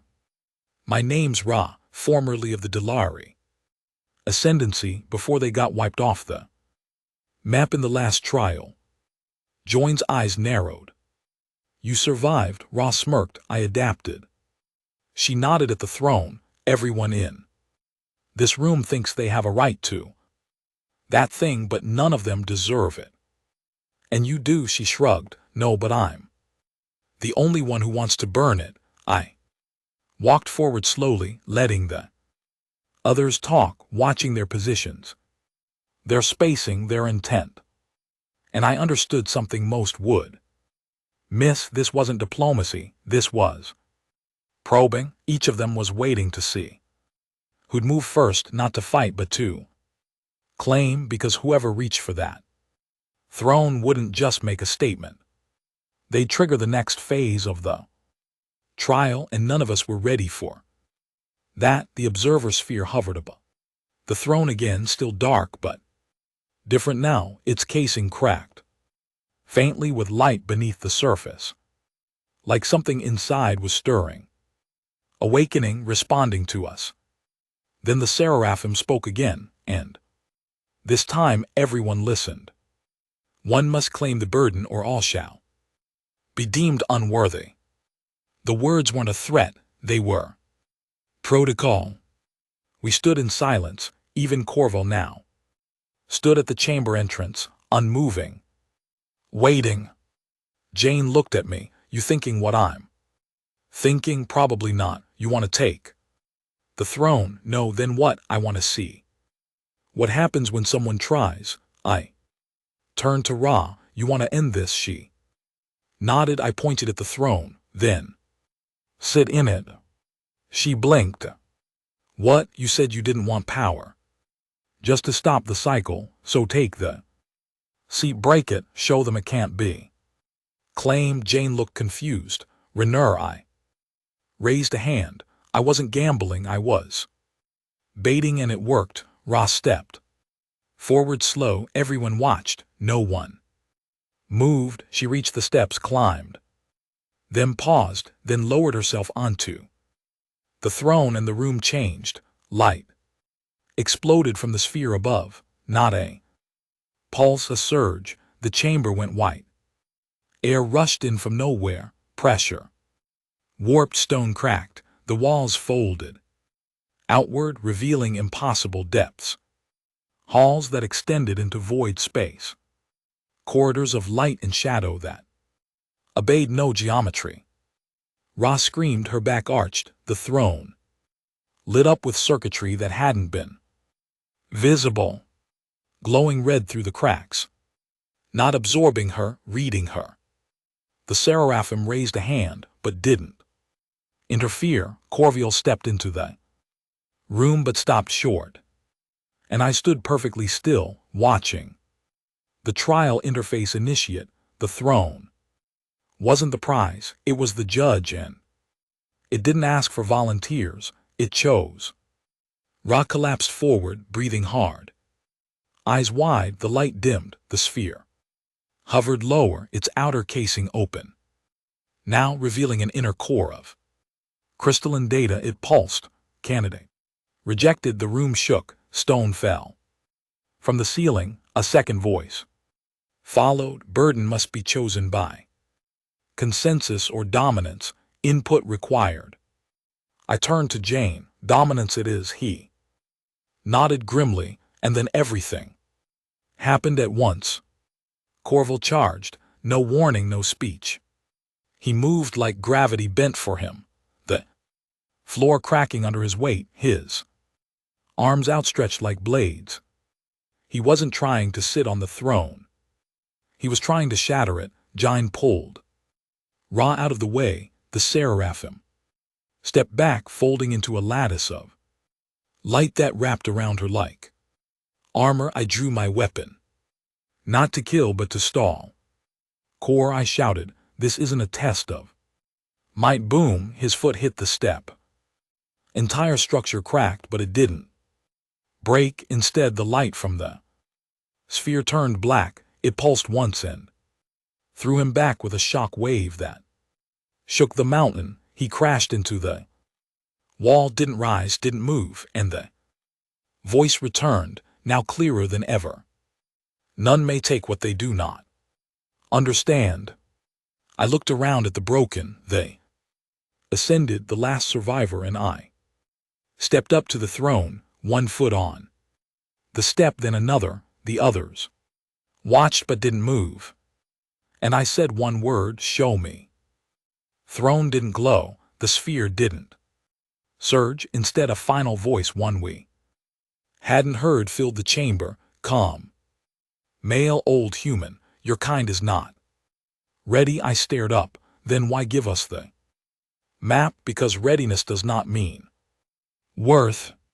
Silence. Then, you chose observation, not domination. You chose alliance, not absorption. You chose caution, not silence. You are not the strongest or the most advanced, but you are the first to pass the first test. The sphere pulsed once more. The true trial begins.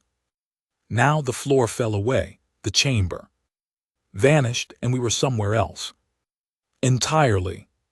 There was no sensation when the floor vanished. No falling, no weightlessness, just absence, like reality had blinked. And when it opened its eyes again, we weren't in the throne chamber anymore.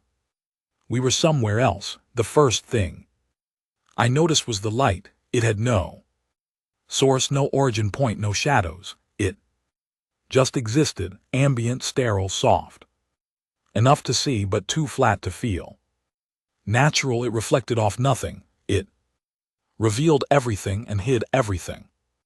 All at once, the second thing I noticed was the silence, not the kind that comes from distance or emptiness. This was the silence of something listening, watching, waiting. We stood on a platform made of white stone, floating in a void of swirling gray. No stars, no planets, no up or down, just us.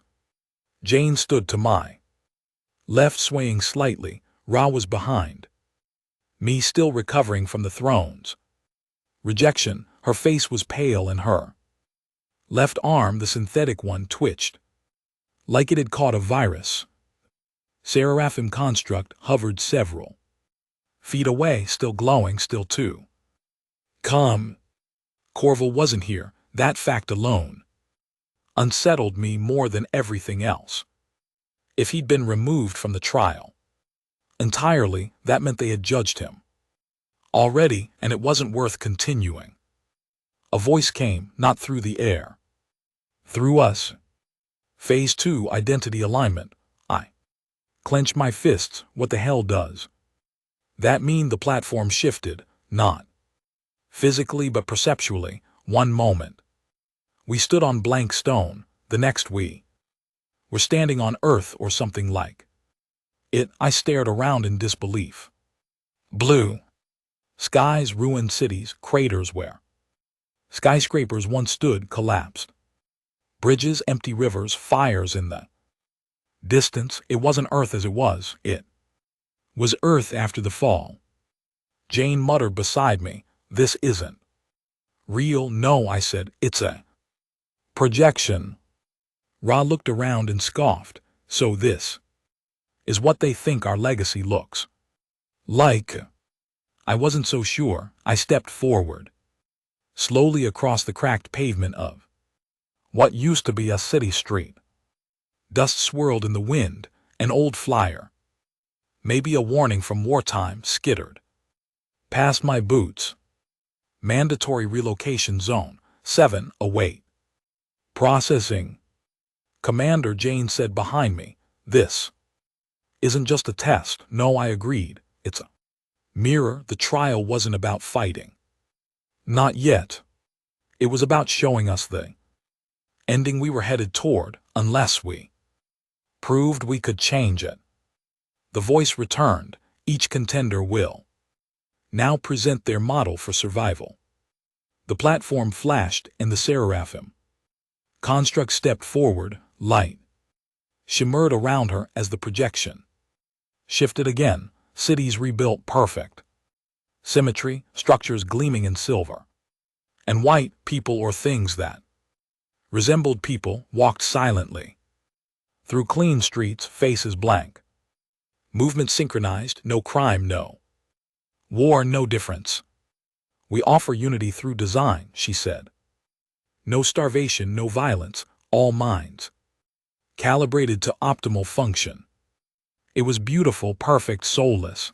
The platform dimmed again, then shifted. Now we saw ruins, not ours but someone else's. Torn alien cities, monuments melted by energy weapons, corpses stacked in bunkers, a scorched galaxy. Corviel's memory. "Survival is conquest," his voice echoed faintly. "Victory is the only morality that endures." The image flickered out. No continuation, no rebuild, just destruction as legacy. Even the observers didn't seem interested in his outcome. Next was Raka. She didn't speak. She just watched as the platform shifted again, this time to a black field of stars, each blinking in and out. Galaxy resetting itself, all civilizations erased, clean slate. Nothing to inherit, nothing to rule. Just silence. Her model wasn't peace, it was mercy, a galaxy with no throne at all. Finally it was our turn. The platform dimmed, and for a long moment nothing happened. Then chaos. Protests in the streets, corrupt leaders behind podiums, fleet admirals taking bribes. Civil wars, wasted planets. Overpopulation, addiction, slums beside towers of luxury. Jane cursed under his breath. "They're showing our worst." "No," I said, "they're showing the truth." But then it changed. A colony ship lifting off from a broken Earth, a mixed crew. Different faces, different blood. A battalion standing between civilians and an invading force. A father building a shelter on a red planet with scavenged metal. A child learning to speak while orbiting Saturn. Not perfection, not control, but resilience. The voice returned. "Candidate humanity. Analysis incomplete. Inconsistencies detected. Contradictions unresolved. Potential acknowledged." I exhaled slowly. We weren't chosen, but we weren't dismissed. The projection faded, and we were back on the platform of light, still hovering in gray. No throne. Now no walls, just us and the voice. "Again, you will now answer the question." Jane looked confused. "What question? Why do you deserve the future?" The Seraphim answered first, because only order can prevent extinction. Ra followed, because no one deserves to inherit broken system. I looked up into the gray and said, because we haven't decided yet. Silence, a long one, then elaborate. I stepped forward. My species doesn't know what it wants. Some of us crave control. Others crave freedom. Some fight, others build. We're fractured, flawed, dangerous. I looked around at the others, but we are aware of it. I nodded toward the images they showed us. We've survived by contradiction. We have empathy and brutality in the same heartbeat. We destroy and create. We betray and protect. And the reason we deserve the future, I paused, is because we never stop choosing. Jane stepped up beside me. We're not unified, we're not calibrated, but we evolve, and every mistake we make, we carry forward. He looked into the void. And if you're judging us by what we are now, you'll never understand what we're becoming. The silence was deeper now, and I swear I could feel something shift inside the gray, something massive, ancient, maybe even afraid. The voice returned softer. Humanity's flaw is its strength. Humanity's danger is its potential. Humanity's future is uncertain. A final pulse of light then accepted. The platform shattered and the world blinked again. We awoke on the throne world, back in the chamber, lying on cold stone, breathing hard. Jane sat up first, gasping. Ra was groaning, holding her head. Seraphim construct was gone. No trace. No echo, no light. Corviel's body remained still, motionless near the wall, silent and defeated. But in the center of the room, a new structure, a beacon, human-made. John crawled toward it. What is this? I stepped beside him and wiped the dust from its faceplate. There was a message etched into the steel. 4 words: trial. Phase 2 complete. And beneath it, coordinates, new ones, nowhere near Earth. I stood slowly and felt the weight of everything settle on my shoulders. We weren't fighting for a seat anymore. We were building the next test, not just for us, but for whatever comes next. Get us off this planet, I said. Jane nodded. Where to? I looked at the coordinates again. They didn't point to a throne or a battlefield. They pointed to a forge. There was no applause, no grand announcement, just coordinates burned into a steel pillar left in the heart of a dead world that once judged us and nearly broke us. Join stared at the numbers. You recognize the region? I nodded. Slowly. It's near the Perseid Expanse, dead zone. No charts, no routes, no reason to go. Until now. Yeah, I ran my hand across the beacon's edge. The alloy was an earthade, not fully. It had our structure, our coding patterns, but the surface shimmered with something else. Watcher tech, modified, adapted. It was a message, one they didn't say out loud. You passed, now prove it. Back aboard the Harbinger, the mood was quiet, the kind of quiet that sits deep in the bones. Not fear, not grief, just a shared understanding that we were no longer just soldiers, no longer survivors. We were now responsible for what came next. I stood in the command bay, looking down at the beacon data as it loaded into our star charts. It formed a network of locations with one central hub, a pulsar-adjacent system so volatile no fleet mission had ever charted it. At its center, a structure massive, dormant, waiting. The observers hadn't just selected it, they'd built it long ago for this moment. Jane stepped Beside me looks like a ring habitat. I nodded. A big one. How big? I tapped the data overlay. If these specs are right, it's the size of Earth's moon, hollow. Incomplete. His eyes widened. They want us to finish it. No, I said, they want us to shape it. It wasn't just a forge. It was the canvas of the future, not for weapons, not for war, but for human design. What we built there, how we built it, who we let shape it, what values we embedded into its bones would decide our path forward. It would be our answer, the final proof.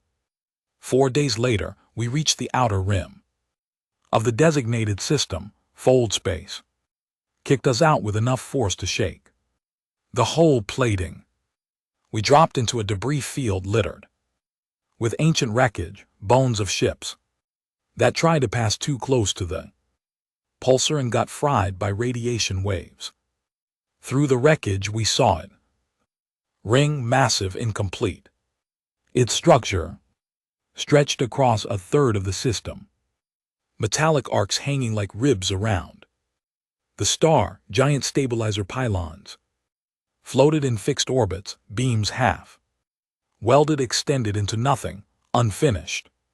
Habitats open to the void, and in its center a single control tower, silent and dark. It had no name, no designation.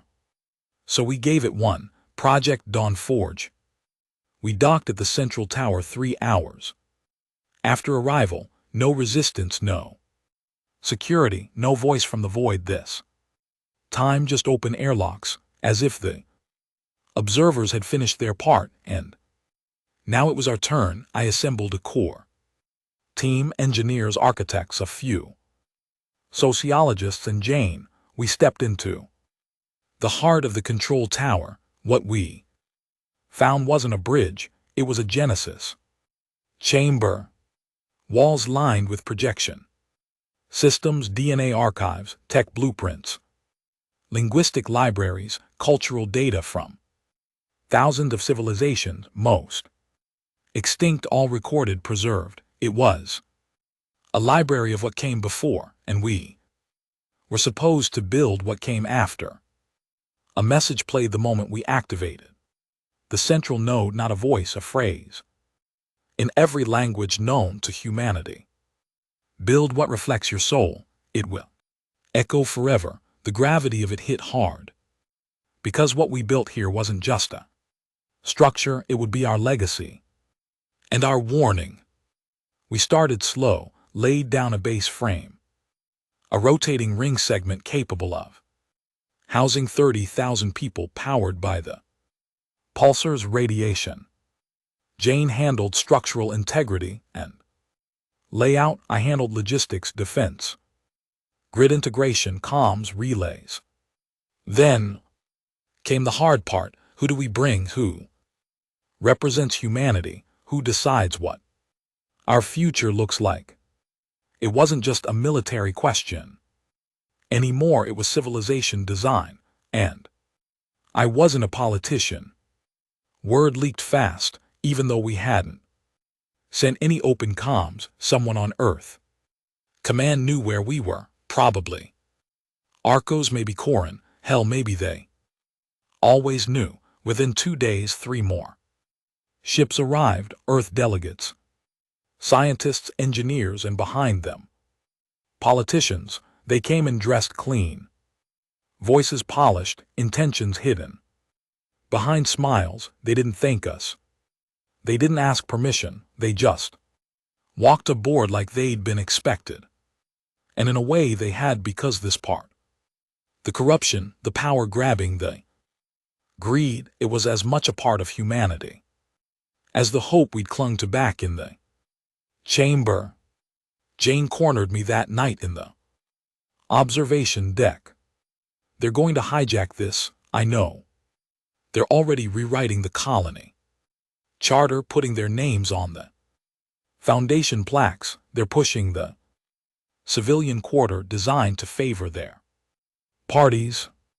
I know, so what do we do? I looked out At the ring, at the glowing pylons, the beams stretching out like broken hands. Toward the void. We build anyway, he stared at me. You're going to let them infect this? No, I said, I'm going to let them prove they can't finish it without breaking it. 2 weeks passed, construction accelerated. The Seraphim construct never returned. Neither did Corval or Ra, no other contenders answered the coordinates. This phase belonged to us. The forge began to take shape, 5 ring sections fully pressurized, habitat units installed, artificial gravity operational, and still no word from the observers, no judgment, no threats, just us working, compromising, fighting, arguing but still building. Then one morning I woke to a red alert, not from outside, from inside. The forge's 4th ring segment had lost atmosphere sabotage, a section of life support infrastructure was overloaded, melted from within. 10 crew died, 2 civilian engineers, one of my own officers. Jane stood over the wreckage as the fire suppression system cycled. His face was dark.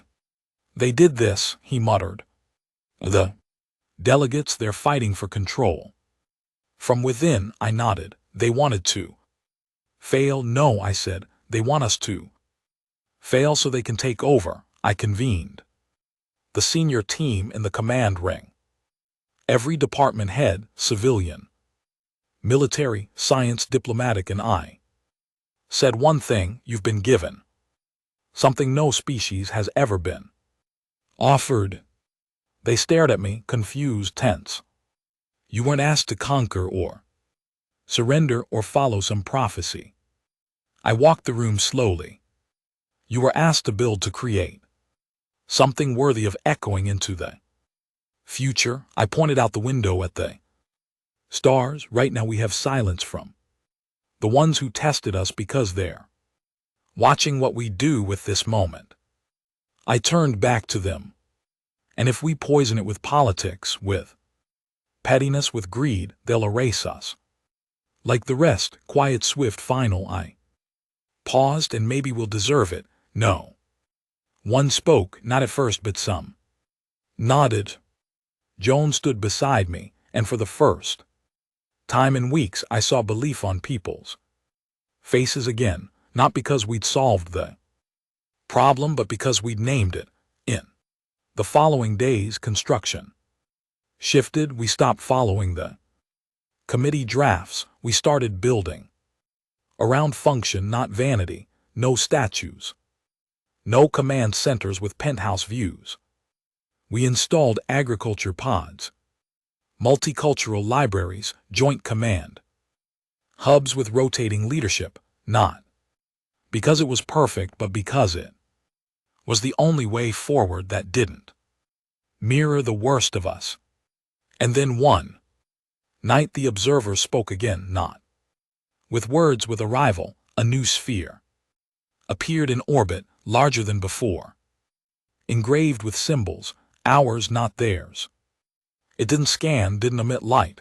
It just hovered there, watching, and on every terminal across the forge a single message appeared: the foundation is laid, the final test awaits. And beneath it, another set of coordinates. I stood in the command tower, Jane beside me. We didn't celebrate, we didn't smile, we just stared at the screen, quiet, because we knew what this meant. We had one trial left, and if we failed that one, everything we built would become another ruin in the void, just like all the others. The coordinates pointed to a system that didn't exist on any map. No star charts, no logs, not even anomalies. But it was there, hidden behind a fold layer that only activated when the observer sphere broadcast secondary frequency. When we keyed into that signal, space itself bent, and the system unfolded like A secret compartment carved into the galaxy. We dropped out of fold space. Into stillness, no planets, no moons. Just a single object suspended in nothing, a black orb the size of a small planet, not spinning, not orbiting, just waiting. We approached cautiously. Jane stood beside me on the bridge, his jaw tight. That thing's not made of any material I've ever seen, he said. It's not made to be seen, I replied. We ran scans, infrared, quantum resonance, law sweeps. Nothing came back. Not invisible, non-reflective. It absorbed everything. Light, radiation, signals. As if the universe itself wasn't allowed to know what was inside. A docking port opened as we neared. Without any prompt, just a slow circular iris forming on the surface like an eye. Waking up, we didn't debate, we docked. We suited up and we entered. What lay inside was not a station, not a facility, it was a grave. The interior of the orb was vast and impossible. Space, far larger than the exterior, suggested a spatial distortion field, or maybe something older than that. We walked into what felt like a city inside. A void. Towering monoliths stood in the dark, each one carved from materials we couldn't identify. Black stone, amber, crystal, petrified bone. They weren't just structures, they were markers. Every monolith represented a lost civilization. Tens of thousands of them. Some names were recorded in symbols that moved when you stared at them too long. Others were just images, species, ships, planets. Jane whispered, they've been doing this for millions of years. I nodded. Longer. A soft light pulsed ahead of us. Pathway we followed. The deeper we went, the colder it got, not in temperature. In presence, it felt like something behind every monolith was watching, not alive, not angry, just disappointed. We walked in silence until the corridor opened into a final chamber, circular, empty except for one thing in the center, a chair not like the throne, no grandeur, no metal, just a plain wooden chair with a figure seated calmly in it, old human.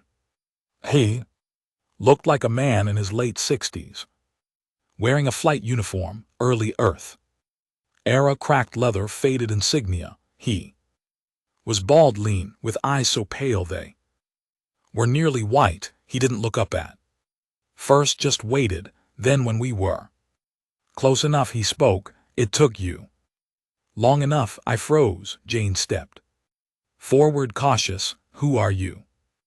The old man smiled faintly. I was like you once, loud, hopeful, armed. He looked at me. I even wore that same expression. What expression? That mix of disbelief and defiance. He stood slowly. Don't bother asking if I'm real. I'm not. I'm a composite, a voice the observers shaped using your species' own echo. I'm what you needed to hear. And what is this place? I asked. His smile faded. A record. He gestured to the monoliths behind us.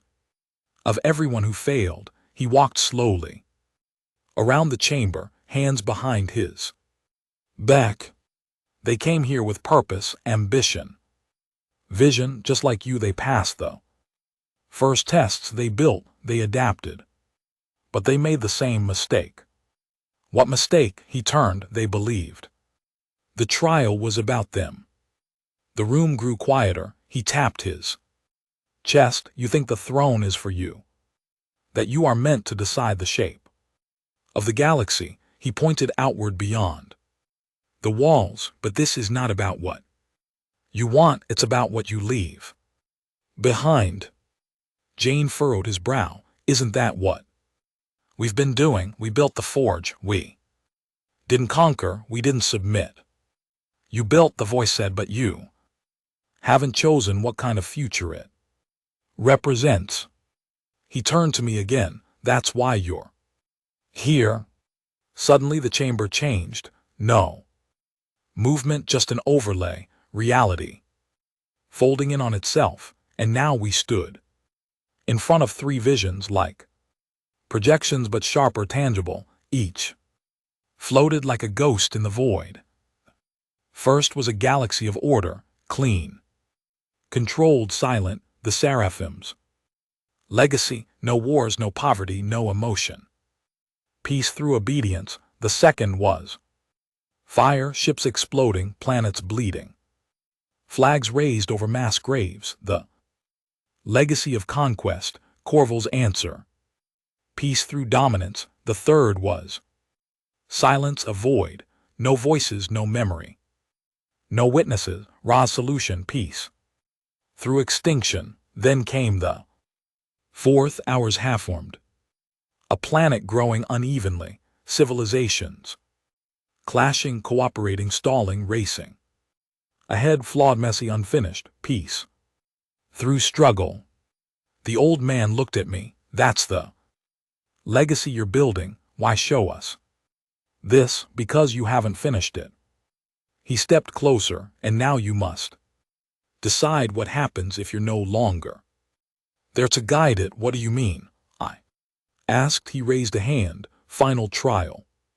His voice dropped lower. Leadership is not control, it's abandonment. The lights dimmed and the message appeared on every visor, on every HUD. One must remain, the others must return. Join stiffened. You want one of us to stay, not want, the voice said, require. Ra spoke from behind us, entering silently. Stay and do what? Observe, the man said. Guide, sacrifice, be the anchor. Jane turned to me. You think this is real, that they'll let someone go back? No, I said. They're testing if we'll walk away from the future to preserve it. Everyone was silent. No one moved. We all knew what this meant. Stay here. Alone forever, to carry the record, to become part of the trial system, to be the one who speaks to the next species. The man looked at me. You know it has to be you. I didn't argue. I just nodded. Jane grabbed my arm. Renur, I'm the only one who's seen every part of this. You're also the only one who can lead. No, I said. You are. He stared at me. Broken but strong. I put a hand on his shoulder. You set it back on the forge. We're not perfect, but we carry our mistakes forward. Let this be mine. Ra nodded once. He's right. He brought us this far. The man smiled faintly. Then the trial is complete. They left. Jane paused at the threshold. Eyes red. I didn't say goodbye, just nodded. Then they were gone and I was alone. The chamber faded again. No more projections, no more voices, just the chair I sat in. The archive welcomed me for the first time in human history. We had passed, but the future it was now theirs to build. I was just the last guardian of the question that would always echo into every species that followed. What will you become when no one is left to guide you but yourselves? 3 months had passed since we left him. Renur, seated in the quiet of that impossible chamber, eyes forward, spine straight, no ceremony, no last words. Just a nod, the kind only soldiers understand. I used to think silence was a punishment. Now I understand it was a gift, because everything that came after was noise. We emerged back into normal space, the way light returns to a room after a long power cut, harsh, unnatural, too bright. The jump left us dizzy, our memories fragmented, but we knew the truth. We had passed and Renur had stayed behind to become the voice of the next ones, whoever or whatever they might be. The observers didn't greet us. There was no Message, no reward, just stars, empty. And waiting, Project Dawn Forge float. Exactly where we left it, orbiting its pulsar like a wounded satellite trying to stay upright. From a distance it looked complete, 6 ring segments fully built, habitat clusters lit, rotation stabilized, colmets blinking clean. But as we approached, we knew something was wrong. I stood at the viewport of the incoming shuttle, my fingers tightening on the armrest as the station grew larger in view. Ra stood beside me, leaning slightly against the bulkhead. Her synthetic arm had been repaired since the trials, though the twitch still showed up when she was tense. She noticed me watching. Smells like rot, doesn't it? Not yet, I muttered, but something's gone stale. They greeted us with smiles, perfect smiles, delegates, officers, engineers. Even the same people we had left in command. But it wasn't the same station. The forge had changed. It was subtle at first. The banners were different. No longer neutral gray and white, now deep blue trimmed with gold, symbols of unity. They called them badges of legacy. I saw the faces of politicians on hollow screens giving speeches about humanity's future, quoting lines from Rener's briefings, twisting them into slogans that didn't mean what they once did. Echo forward. Forge the order, one vision, one voice. And that's when I knew they weren't building the future, they were weaponizing it.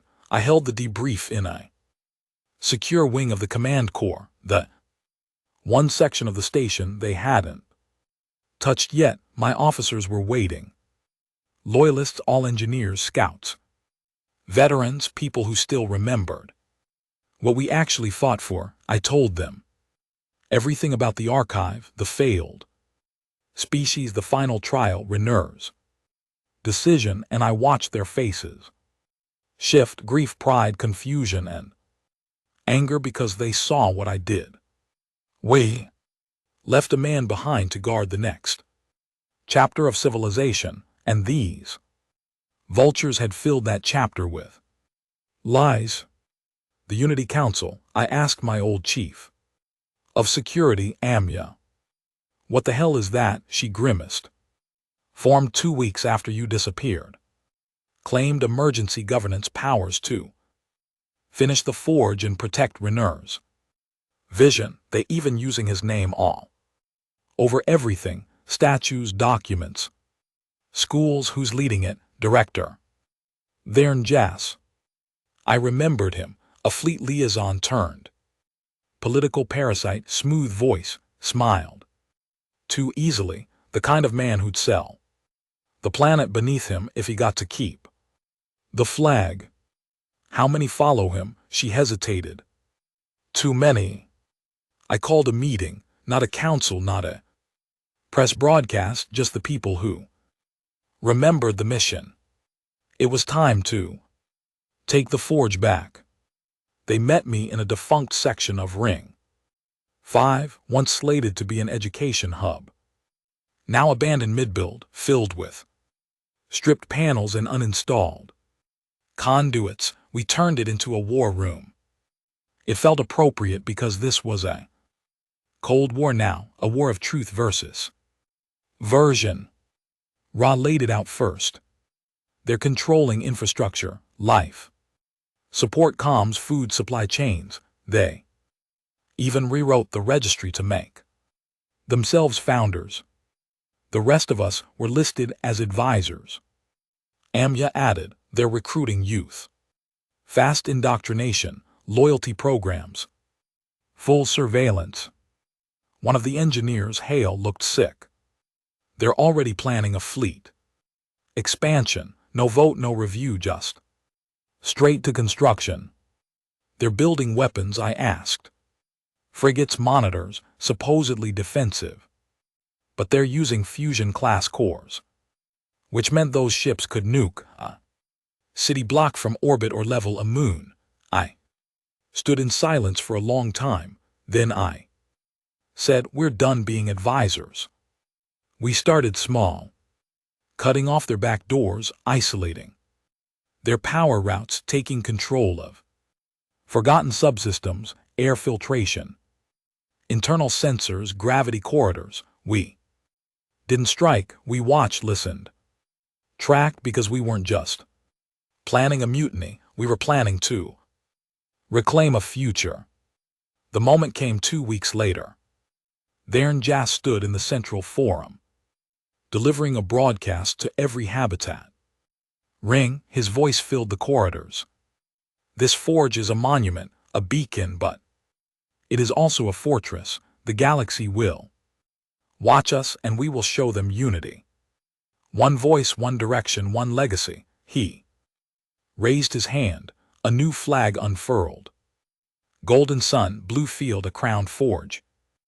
At the center, I heard Ross snarl in my comm. He just crowned himself emperor. That night we took the control tower. We didn't fire a shot. We locked down every system, froze every override, rerouted emergency access. When the morning came, Theirs Council couldn't even open their own offices. I broadcast my own message. No filters, no slogans, just a camera, my voice, and Reneur's original words. Trial was never about control. It was about what we leave behind. I looked straight into the feed. My name is Commander Jane Merrick. I served under the man who gave his life for our right to shape the future, and I will not let his sacrifice be rewritten. I ended the broadcast with one sentence. The forge belongs to humanity, all of it, or none of it. We expected resistance. We expected sabotage. We expected another civil war, but none came because most of the people on the station, they'd just been waiting for someone to say what they already knew. That Reneur didn't die for flags. He died for the right to keep choosing. The Unity Council fell within 3 days. No bloodshed, no executions, just a purge of the systems, a shutdown of their propaganda, and a return to truth. Jas, he tried to run. We caught him trying to launch a private skiff. I stood in the hangar bay as he was dragged back inside. He didn't beg, he didn't deny, he just said, "You'll never hold this place together," and I looked him dead in the eyes. We don't have to. We just have to keep building it. Now the forge is ours again, not perfect, not unified, but honest. It's scarred like us, but we carry those scars forward as warnings, not excuses. And at the heart of the command tower, there's a new monument, not gold, not marble, just a seat. Simple steel, empty. Beneath it is carved, "He stayed so we could build Commander Reneur." They didn't come with banners, they came with silence, no warning, no scanned signatures, no prejump distortions, just presence. 3 ships blacker than the void. Around them, no lights, no heat. Signatures, they appeared outside the forge like they'd always been there. Watching from a distance only they could access. Jane saw them first. I was on the forge's outer ring platform, inspecting the new civilian habitat. Dome, a technician handed me a portable display with a pale face and shaking hands. "Sir, unknown contacts, non-human." I looked, froze, my chest went tight. Not fear, recognition. We weren't alone anymore. Jane's voice came through the comms. Second later, tactical confirms no signal emissions. They're not probing us, not responding, just watching. I tapped into the live feed. The ships were sleek, wide, and low, like dagger heads with wings. Their hulls shimmered subtly, as if coated in micro-thin Plasma veils that bent surrounding. Space, not Threxian, not Seraphim, not fold but familiar ancient. I took the elevator up to command core. Everyone stood as I entered. Jane briefed me quickly.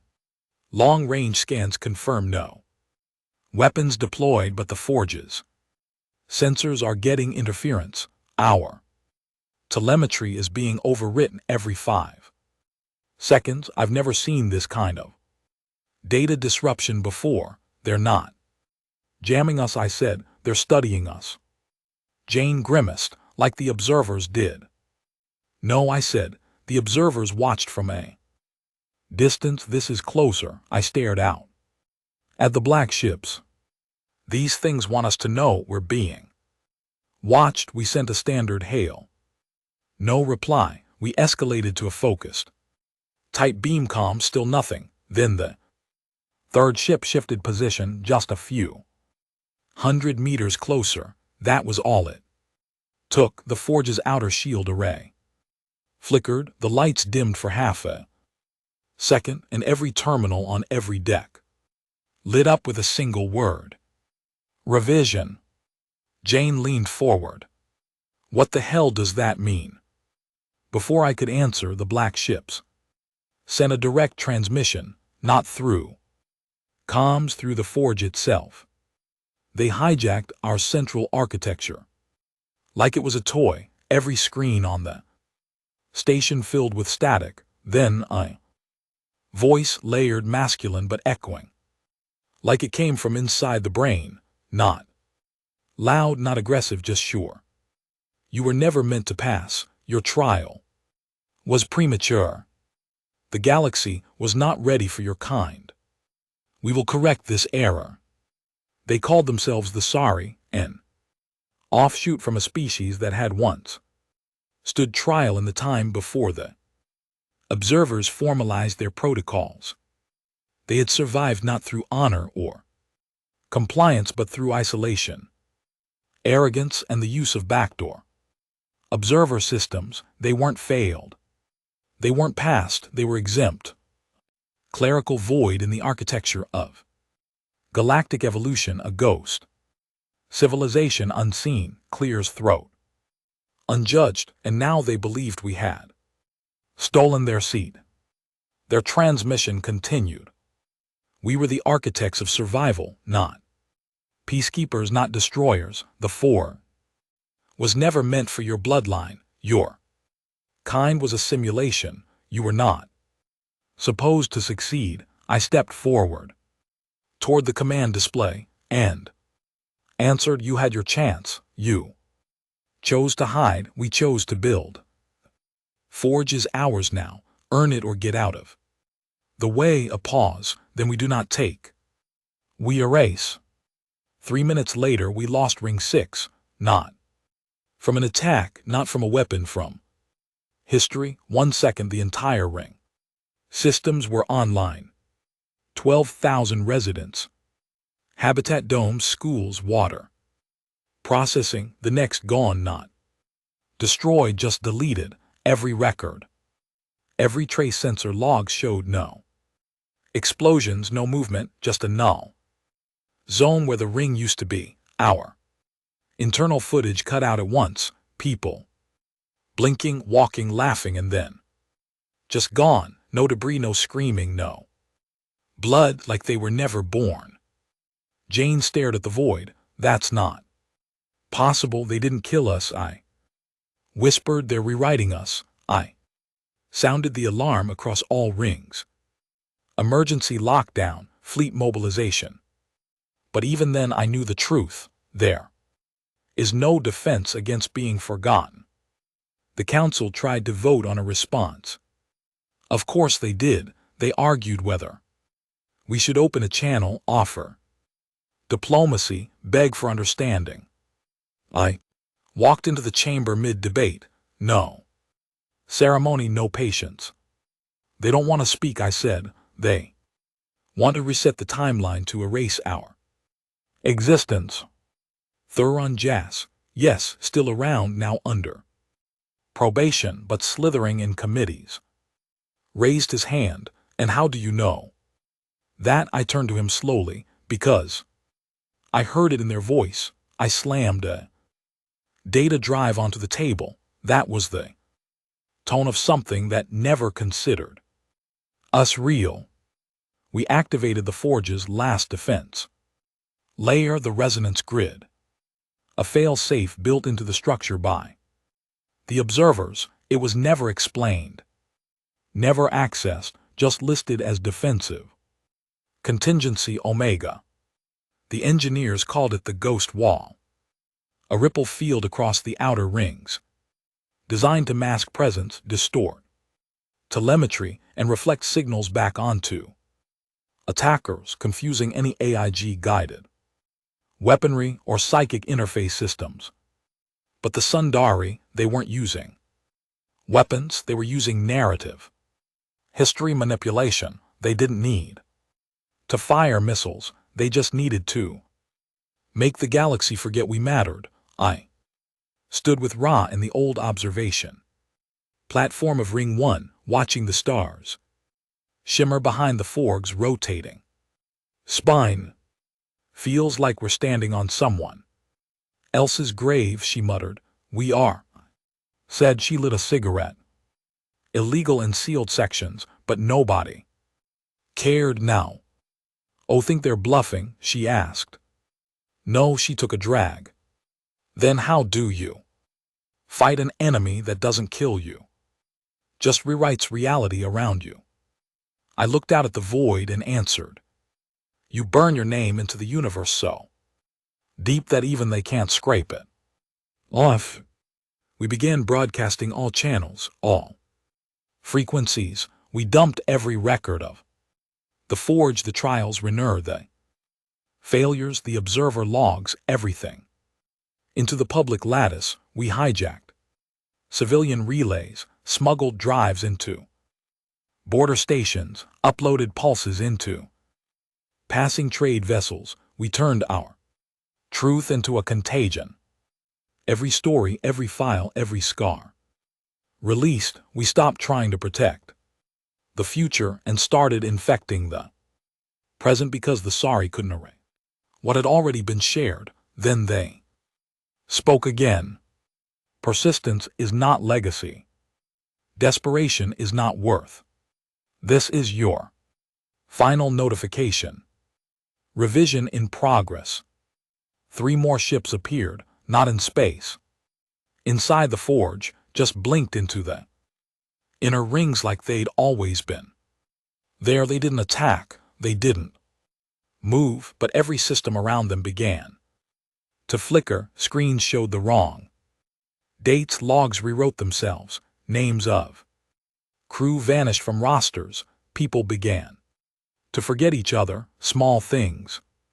First, childhood's friends, then lovers, then family. Identity decay. I gave the order: no committees, no votes. War protocol. Our defense fleet launched. I personally flew the lead. Jane wanted to stop me. Your command now. I looked at him, then let me lead.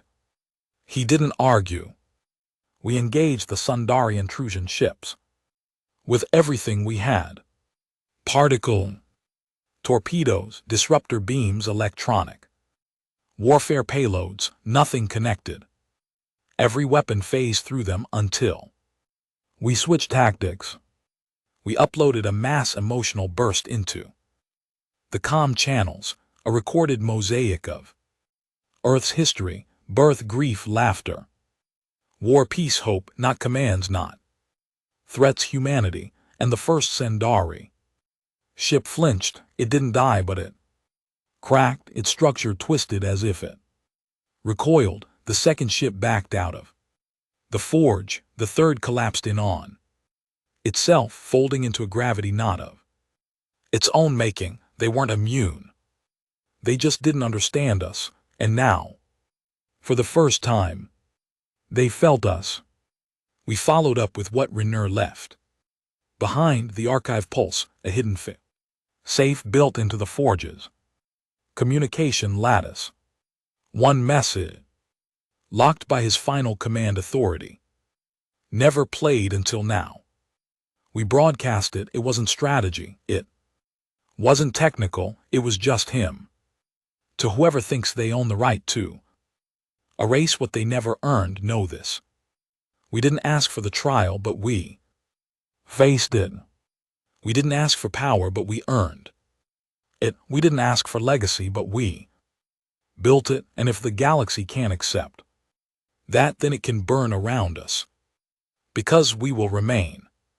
The final sorry ship shattered, not from a weapon but from rejection. The Forge denied their protocol. The Observer Grid reclassified them as hostile, and for the first time in recorded history, a species was not erased. They were excluded, judged, and forgotten. We floated in silence, not cheering, not celebrating, just remembering. 12,000 souls were gone, an entire ring. Lost but not in vain, because this time the cost bought us something more than survival, it bought us permanence. The next day, a new message appeared in the Forge's central atrium, etched in stone, no signature, just 3 words. Final phase ready. The message burned on every screen across the Forge. Final phase ready. No explanation, no voice. No timer, just a summons. Jane stood at the heart of the command core, staring at the pulsing phrase on the primary hollow screen. He didn't move, didn't speak. We both knew what this meant. This wasn't another attack, not another test. This was the end. The platform that emerged from beneath the Forge wasn't visible to the naked eye. It didn't unfold or rise. It simply was, like it had always been there, but only now decided to let us notice. A single bridge extended out from the core ring, a walkway of shimmering crystal arching into open space. Unsupported, unprotected, ending at a small platform floating in the void. At its center, a chair, not a throne, not a command seat, just a chair. Again I went alone, not because I was ordered, but because someone had to. This wasn't about hierarchy, it was about presence. One last step into the unknown. The bridge didn't shake beneath my boots. No wind, no hum, just stars above and the Forge behind me, and ahead the quietest place in the galaxy. I sat. The moment I did, the void around me bent, but not visually, not spatially, temporally. Time fell away. I saw Earth again, not from orbit, from memory. I saw the sun through the cracked visor of my childhood scout suit, running through dust storms on Mars colony trails. I saw my father's boots pacing outside the oxygen dome, muttering about taxes and mistakes. I saw my first kill, my last, the people I saved, the ones I couldn't. I saw Raynor sitting, quiet, proud, never bitter, just watching. Then I saw the Forge, not the one we built, but 1,000 versions. In one it was a weapon, in another a cathedral, in another abandoned, in another shattered. Every possible future, every forked path, every choice we might make. And then the voice came, not from the stars. From within. There are no more enemies. No more trials, no more guardians. You are now what we were. The memories of the observers came pouring in, not as facts, not as stories, as weight. Species they had tested, species they had erased, species they had wept for. I felt it all. Civilization that turned its oceans into fire to eliminate dissent. Another that achieved intergalactic peace and then chose extinction out of boredom. Another that ascended to pure energy only to collapse from the loneliness of eternity. They weren't gods, they were witnesses, archivists, watchers, and now they were gone. Will you watch? That was the question. Not was you lead, not was you rule, but Will you witness? Will you carry the echo forward? I thought of everything. The war, the sabotage, the betrayal, the Forg's near collapse, and how despite it all we built, we endured, we remembered, because that's who we are. We carry forward. I answered yes. Stars collapsed, not into black holes, into data. Thousands of luminous threads unraveling across the dark, each one pulsing with moments, civilizations long gone, dreams, unfinished failures, triumphs, glimpses of life and death scattered across eons. They rushed into me, not to overwhelm, but to entrust. I wasn't chosen to be a leader, I was chosen to be a lighthouse, to keep the galaxy lit, to remember. I opened my eyes. I was back on the bridge, the chair gone, the message gone, and the forge different, not larger, not changed, just awake. Jane was the first to meet me. He didn't speak, just saw my face, then he nodded. Slow and deep, he knew. We gathered the commanders, the engineers, the civilians, the council. I spoke one sentence: the trials are over, we are the keepers now. The next few days passed like smoke. Word spread fast across the colonies, across outposts, across rival factions.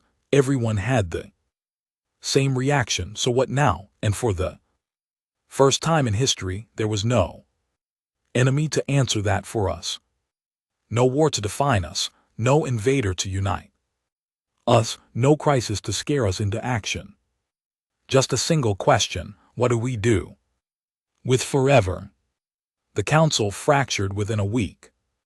Half wanted to expand, push into dead space, take what others left behind. Another faction wanted to close the gates, seal the forge, turn inward. Some wanted to profit, others to worship. Jane stood in the middle of it all, unmoved.